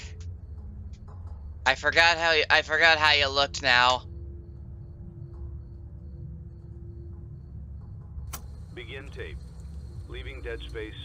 3, 2, 1. The purpose of this tape is to test automated response times and reactions from vintage interactive attractions following audio stimuli. If you are playing this tape, that means that not only have you been checking outside at the end of every shift, as you were instructed to do, but also that you have found something that meets the criteria of your special obligations under paragraph 4. When Freddy Fazbear's Pizzeria Simulator, aka FNAF 6, was released back in 2017, it was a game which caught everyone off guard in the community. It was a game which had no proper build-up to its release, and Scott himself claimed that it had been cancelled earlier in 2017. So there was no real way for any fans to be able to expect it to just suddenly drop for free, no less. With Pizzeria Sim acting as the newest main installment in the series, it not only brought back many longtime fans with the excitement of a new release, but it also managed to keep those fans invested with arguably the highest production quality any game in the series had up to that point. Trash of the gang. Thanks to the poll I hosted for what you guys wanted to be my 10k subscriber special, I, for the first time since the game came out, got the pleasure of doing a full playthrough of FNAF 6 all over again. And let me say, I am so damn happy this was the video idea which you all voted for. FNAF 6 is as good as a game in the series can get, in my opinion.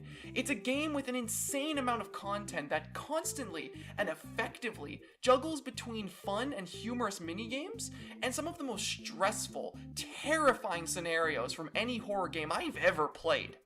I was astounded when I first played through this game again by the sheer amount of effort that went into it by everyone involved, and it gave me an appreciation for an installment that I never really paid much mind to. Yes, Trash of the Gang. All of them are incredible. They're also like little. This video to shed light on every thing is, the vacuum cleaner, Mr. Hugs.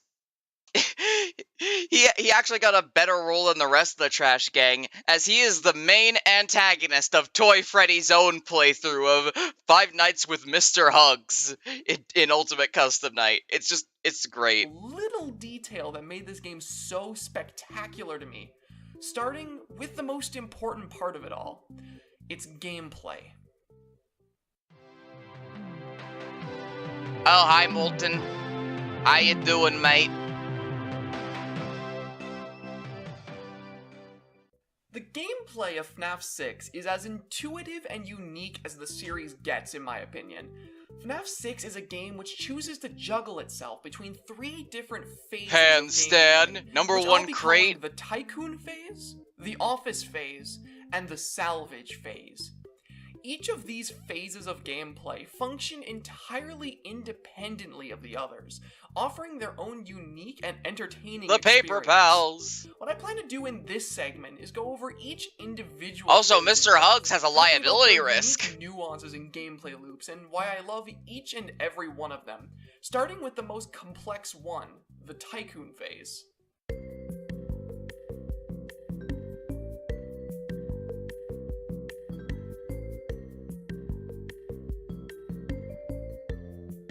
Oh, it's Mr. Hippo and Ned Bear. The Tycoon phase of Pizzeria Simulators, where the actual name of the game comes from, acting as a top-down tycoon game where the player gets to build their own pizzeria. This phase of the game can be really jarring for someone coming into it after the other main series titles. I mean, it's completely different from anything we'd seen and has next to no horror elements present within it. But what this phase of the game lacks in horror, it makes up for in the addictive nature of trying to make as much money as possible to make the best pizzeria you can. The basic idea of the Tycoon phase is that the player has access to a massive catalog where they can work towards buying a whole slew of different games, decorations, and animatronics to build their pizzeria with. The catalog introduced us to a lot of the Candy Cadet. that would become fan favorites in the future, and would end up recurring in titles after Pizzeria Sim like Ultimate Custom Night and even Security Breach. Characters such as Music Man, the Mediocre Melodies, the Rockstar animatronics, and Lefty Music Man? Animatronics who would later be used in other titles after this one. Oh god, And the drink dispensing clowns. These animatronics, although originally just used as decorations, all have their own unique charm about them that make them really fun to purchase and see dancing around on stage. Each one of them brings their own unique personality into the game, which I feel the community would sorely miss if Pizzeria Sim was just treated as another strict horror. Even Ned Bear is more still dangerous. How excited I was when Ultimate Custom Night was announced, and we would actually get to see all of these animatronics fulfilling their roles as enemies with full voice acting and everything. All of these animatronics are really, really cool, and I love all their unique designs and personalities. However, if I were to pick a favorite out of these guys, that spot would have to go to Lefty.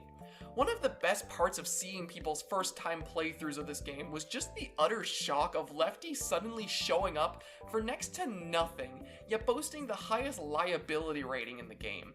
It was always really funny to watch people like Markiplier purchase this freaky black bear and immediately regret it the second he showed up on stage. And to me, nothing can beat the shock of when they move on to the office phase, only to encounter him as an enemy. Security puppet. Lefty! Lefty. Lefty is $5! Alright, whatever, I'm gonna buy Lefty. Come here, you. Maybe this was a horrible, horrible mistake. Maybe Lefty was a terrible error. Oh, Lefty! Lefty! Lefty! I feel like that twist made Lefty! the character one of the most memorable Lefty! parts of FNAF 6, and it made him my favorite part of $5 watching because other he's just people's such a Let's huge Plays. liability. I also just think By his himself, design he's is really liability cool, even if risk it is just a 9. recolor Rockstar Freddy. The black and red mixed with the gold star and eyes just works for me, and I feel like he added a really cool mystery to the game from the moment he showed up. But I'll go a little more in depth on that later. Long tangent about animatronics aside, there is another huge part of the Tycoon phase which I think made it so enjoyable, and that would be the mini-games. Oh hell yeah, William Afton's drunk driving home after eating like 87 Big Macs at McDonald's.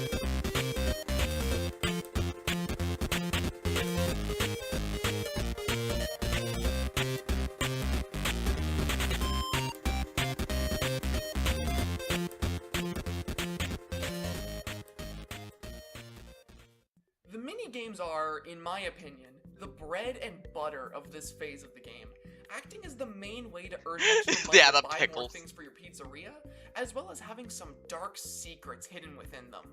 The mini-games have a huge variety of options to play, ranging from the fast-paced arcade games like Midnight Motorist to, well...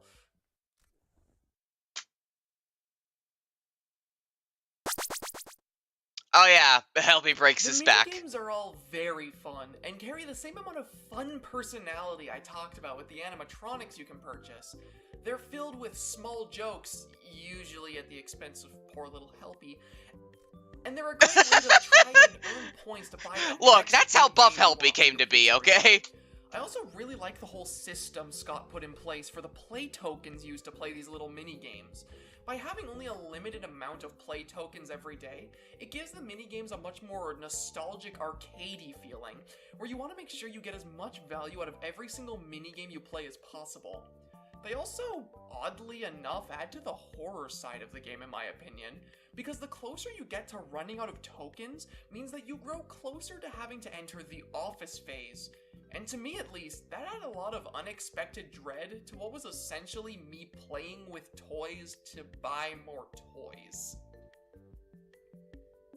There's a lot of really fun mini-games in this phase. However, there are 3 that I found myself going to more than any of the other ones. The first one being Oh Midnight god, Motors. music, man. Oh, yep, we're back to drunk driving after going home from McDonald's. This minigame is awesome. The fast-paced gameplay makes it feel great when you're able to avoid all the oncoming cars like you're threading a needle. And the music blaring in the background makes it feel all the cooler, reminding me of an old-school racing game like F-Zero. Another minigame I really ended up loving was the riding rockets and the gravity flux. I sort of grouped these two together into one because of their very similar bullet hell type gameplay, and I just really love them both. I'm a sucker for any game which is all about weaving your way through a ton of different projectiles coming at you at once, and playing these minigames really fulfills that love of mine. I also just really love how when you lose, it just abruptly comes to a stop and Helpy looks like his world is just ending right in front of him. And anyway, the last minigame I'd like to shed some light on is the Carnival Hoops. I don't even know what it is. Yeah, about he had this one that I 666 love pizzas so and much, getting but this coming actually home is to the beat his minigame I kid. always go Yeah, back to the most. I just can't Maybe get it's over the fucking a challenge of Helpy's landing in a face. little green window of opportunity every time. Maybe it's the allure of that 5,000 point jackpot, or maybe it's just the cool sound that plays every single time you hit a score. But this minigame, it just does it for me. All of the minigames in Pizzeria Sim have some fun merit to them though, whether it be because of the laughs they provide with how nonsensical they can be, or for their naturally addictive nature. I also feel like I can never get over the back break. The next part of Pizzeria Sim's gameplay I want to talk about, that being the office phase.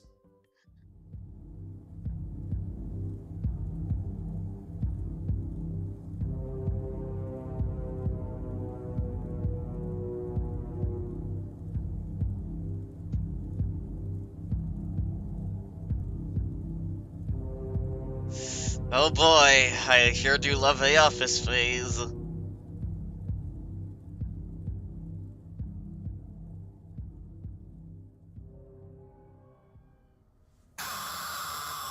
Molten! Shut the fuck up.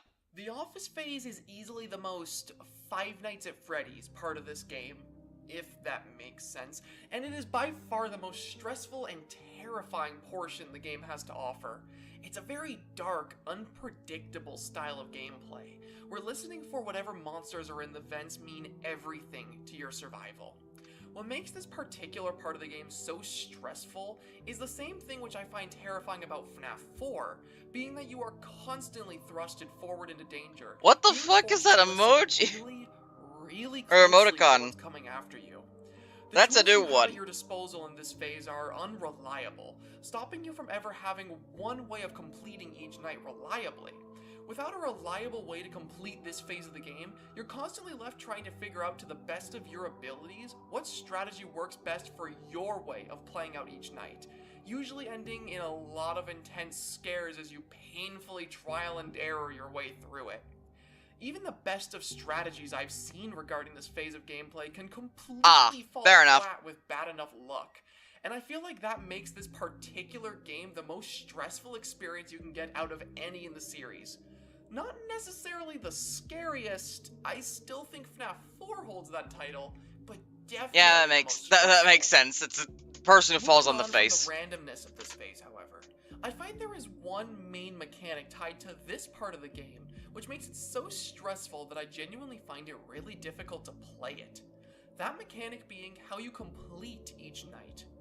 You see, in most other FNAF games before this one, nights were simply completed by waiting for the time to hit 6 a.m. It was a time-based, reliable mechanic, which allowed the player to make decisions based on what would allow them to last long enough to survive. Thing is, the helpy thing for like when he's doing the spaceship thing and then his world just ends in front of him. That just makes me think, like, in his head he's just going, "Hello, darkness, my old friend." Off for the night.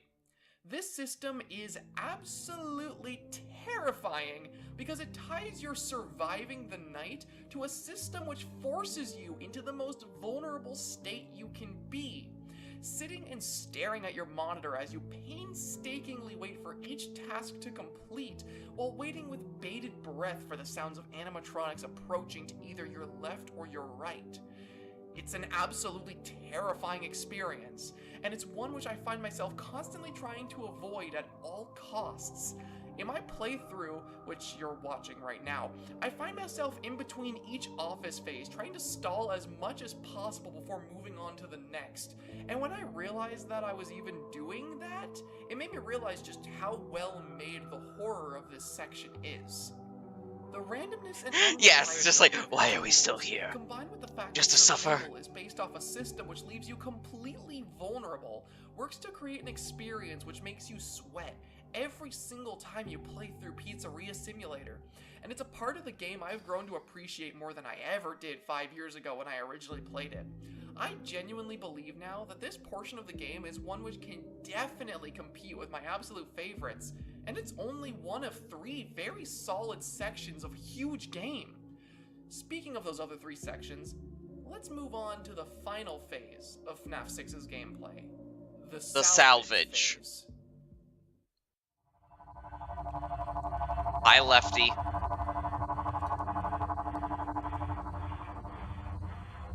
Document results. Begin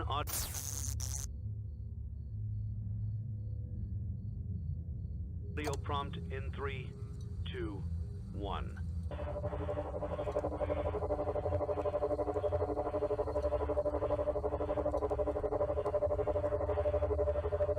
Don't make me tase you. Document results. Jesus, Lefty! Alright, Seth, talk to you later.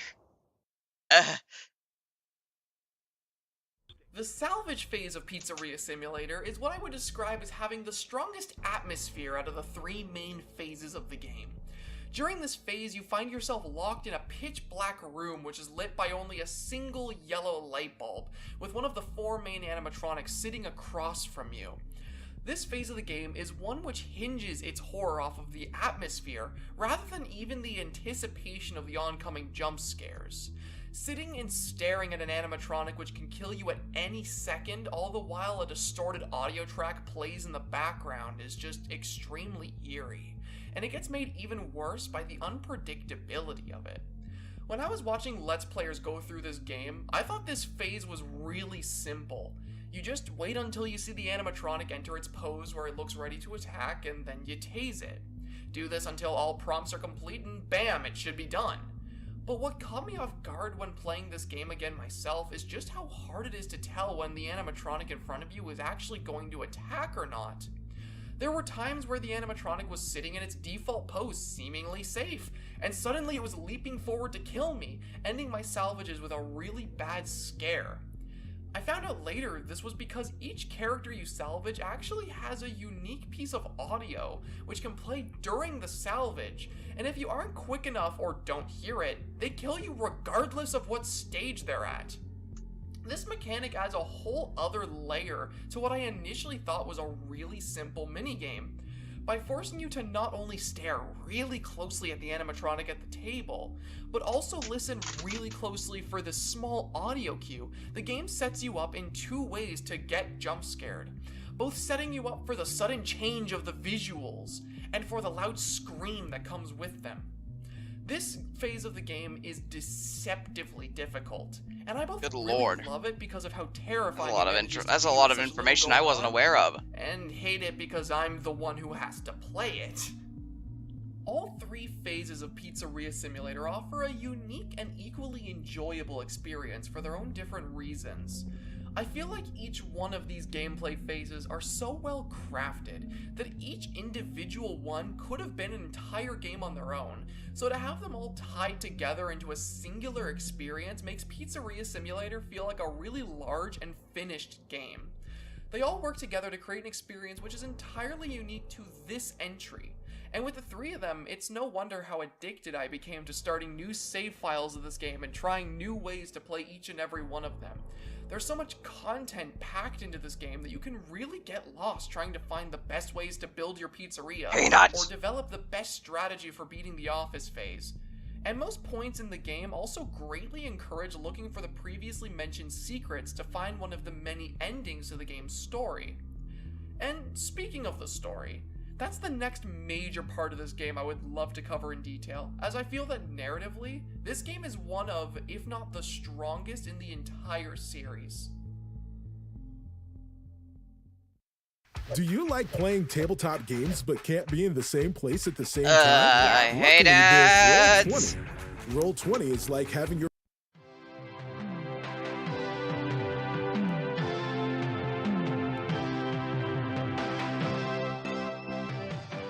I really am. The story of Pizzeria Simulator is one which is largely veiled in a mystery as to what is even going on up until the very end of the game.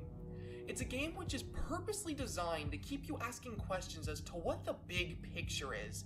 Things like who we play as, why we bought this pizzeria, why we salvage these terrifying animatronics, why the hell we sit in a cramped vent space every day, and what the hell is up with Lefty?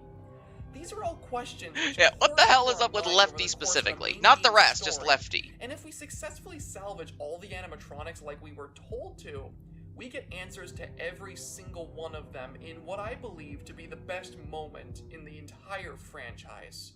Oh, definitely. Connection terminated.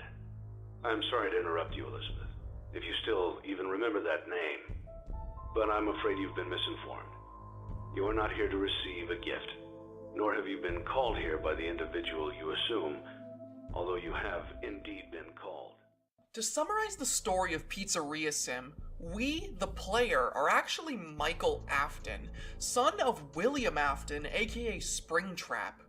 Somewhere along the line of this game's story, we came across Henry, old founder of Fazbear Entertainment, who was devising a plan to end the pain and suffering brought on by the murders committed by William Afton years prior. This plan entailed us, the player, putting together a pizzeria which would be designed as a trap for all the animatronics whose souls had not yet been freed.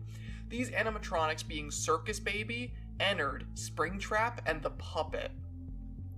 We spend every single night salvaging these characters as they are lured into the building one by one, and before they can even realize the reality of their own situation, the building is lit aflame and their souls are put to rest. It's a sad, fulfilling ending to the entire franchise, which stuck with me more than any other moment from any of the games. The slow, dramatic reveal as to the true meaning behind everything you've been doing, the blaring soundtrack which echoes through the cutscene alongside the sounds of banging and alarms, and the amazing visuals of the animatronics burning away in the small vent spaces. It's a moment which gives me goosebumps every single time I see it, and it's a moment I will never forget. I know in my FNAF 3 video I stated that I felt that game would have been the best conclusion to the franchise. However, revisiting this game has completely changed my mind about that opinion. This cutscene, this reveal, this is the proper ending that the FNAF series needed. It does everything it needs to create a perfect conclusion. It ties up all the loose ends that were present, leaving just enough of a mystery intact to fuel the theories of the fans while also making major reveals we never knew to the story, like the true identity of the puppet. Of course, in typical FNAF fashion, this game didn't end up being the ending at all, but honestly, that doesn't really bother me anymore. The games that came out after FNAF 6, although not really acting as conclusions to the series, each have their own merits that make them worth playing and being a part of the franchise. This game, no matter how many sequels are released, will always have the benefit to me of being the narrative conclusion to the FNAF games made by Scott himself, even if a game like Ultimate Custom Night came after, which I view as being a sort of epilogue game canonically. Another aspect of this game's story I love, other than its conclusiveness, comes from the many different Easter eggs riddled throughout it. The Easter eggs in FNAF games have always been one of their most important aspects, acting as a fun way for fans to try and learn more and discover secrets within the games. Pizzeria Sim has some of the most Easter eggs out of any game in the series, and each one works to expand upon the story by adding more mysteries and providing clarity to past events we knew very little about. There are 3 main minigames within the Tycoon phase of FNAF 6 which you can buy that have really important Easter eggs behind them.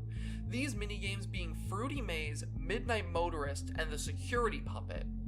The secrets inside each of these minigames are triggered when specific criteria has been met, and each one is meant to reveal some disturbing parts of the FNAF lore, or give context to events we already knew about. The first of these minigames being Fruity Maze.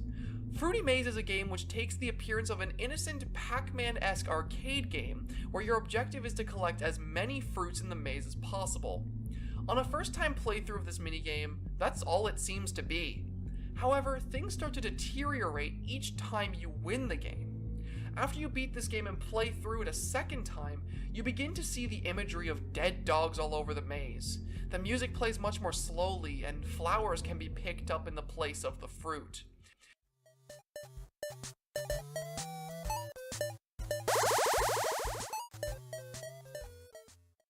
Beating this a second time reveals the true colors of the minigame, where we begin to see the once bloody dogs completely mutilated all over the maze, with many of the power-ups glitching out, and the girl in the reflection of the arcade cabinet crying with a very familiar yellow rabbit standing behind her.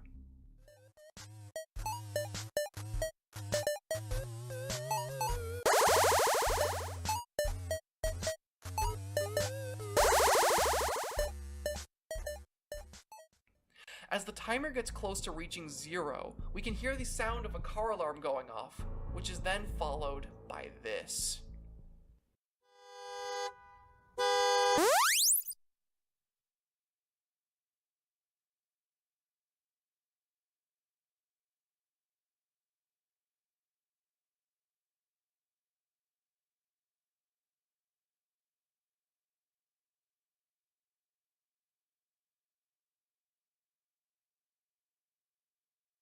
This minigame is extremely unsettling the first time you play through the game, acting as the first time we actually got to see ourselves how William Afton lured the children from the missing children's incident into the back rooms to be killed. It's very well done, and over the course of both this game and the other installments of the series, it's heavily implied that this girl would go on to possess Chica. Finding this particular Easter egg was one of the most surprising and creepy parts of my first playthrough, and what I loved about this was that it made me realize there was so much more going on behind the scenes of this game than I originally thought. Moving on from Fruity Maze, we have the Midnight Motorist Easter egg. This one is specifically triggered when you move yourself into a small opening at the bottom of the screen near the final lap of the regular game, and it brings you into one of the most confusing and convoluted minigames in the whole series. Now he's driving himself home because he's drunk. In this one, you find yourself driving down a rainy street in the middle of the night, as music which slowly gets quieter plays in the background. There are a couple of places you can go in this minigame, those two places being a strange restaurant-looking building called Junior's, where you're told you're not allowed to go there anymore by a weird-looking green dude at the doors. Or, you can go back to your house. Going back to your house is where this minigame gets really, really weird.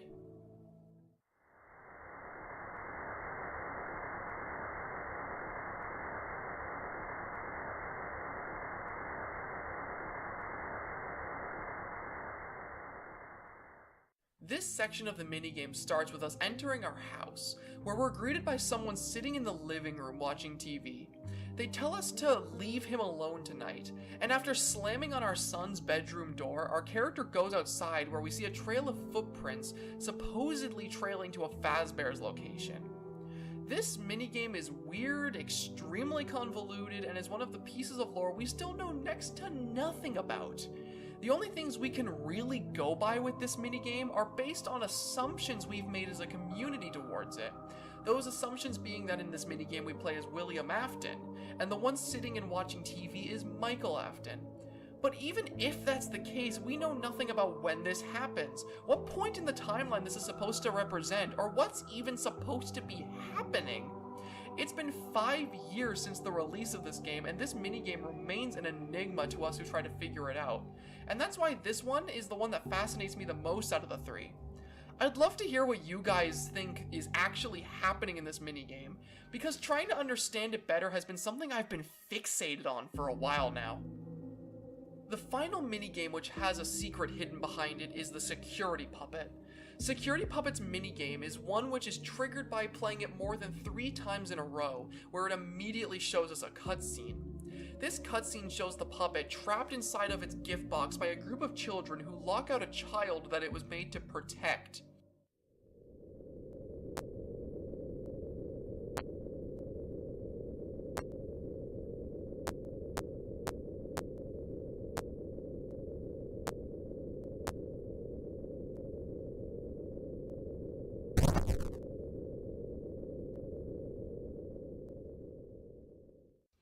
As the puppet manages to escape its box, we see the child fade away, and we're able to go outside to chase after them. Going outside, we see the puppet begin to deteriorate in the rain, until arriving at the child's corpse, where it breaks down next to her. This minigame is possibly the most important one of them all, giving us a proper glimpse into the full backstory of the puppet. It's extremely sad watching as this puppet literally kills itself trying to save a girl in the rain who's already dead. And it brings a new layer to the puppet's backstory we never saw before. Out of all the minigames, this one is the easiest to understand, but it's also the most impactful. All three of these minigames act as a way to add layers to the story of a game which was already filled with interesting lore. They each have their own mysteries they bring in, some more than others, and act as a way to give us glimpses into the game's past we never got to before. Discovering each of these minigames was really interesting as well, seeing the sudden shift from the light-hearted tycoon phase to the more dark part of the story we've grown accustomed to. Overall, I find the story of Pizzeria Simulator to be the most gripping one the series has ever had, shrouding itself in just enough mystery that it keeps us guessing, while also giving us just enough for it to not become frustrating. I think it perfectly blends the amount of genuine story and mysteries to create an experience which genuinely invests those who care about this aspect of the franchise, and for that reason, I feel like it's one of the strongest.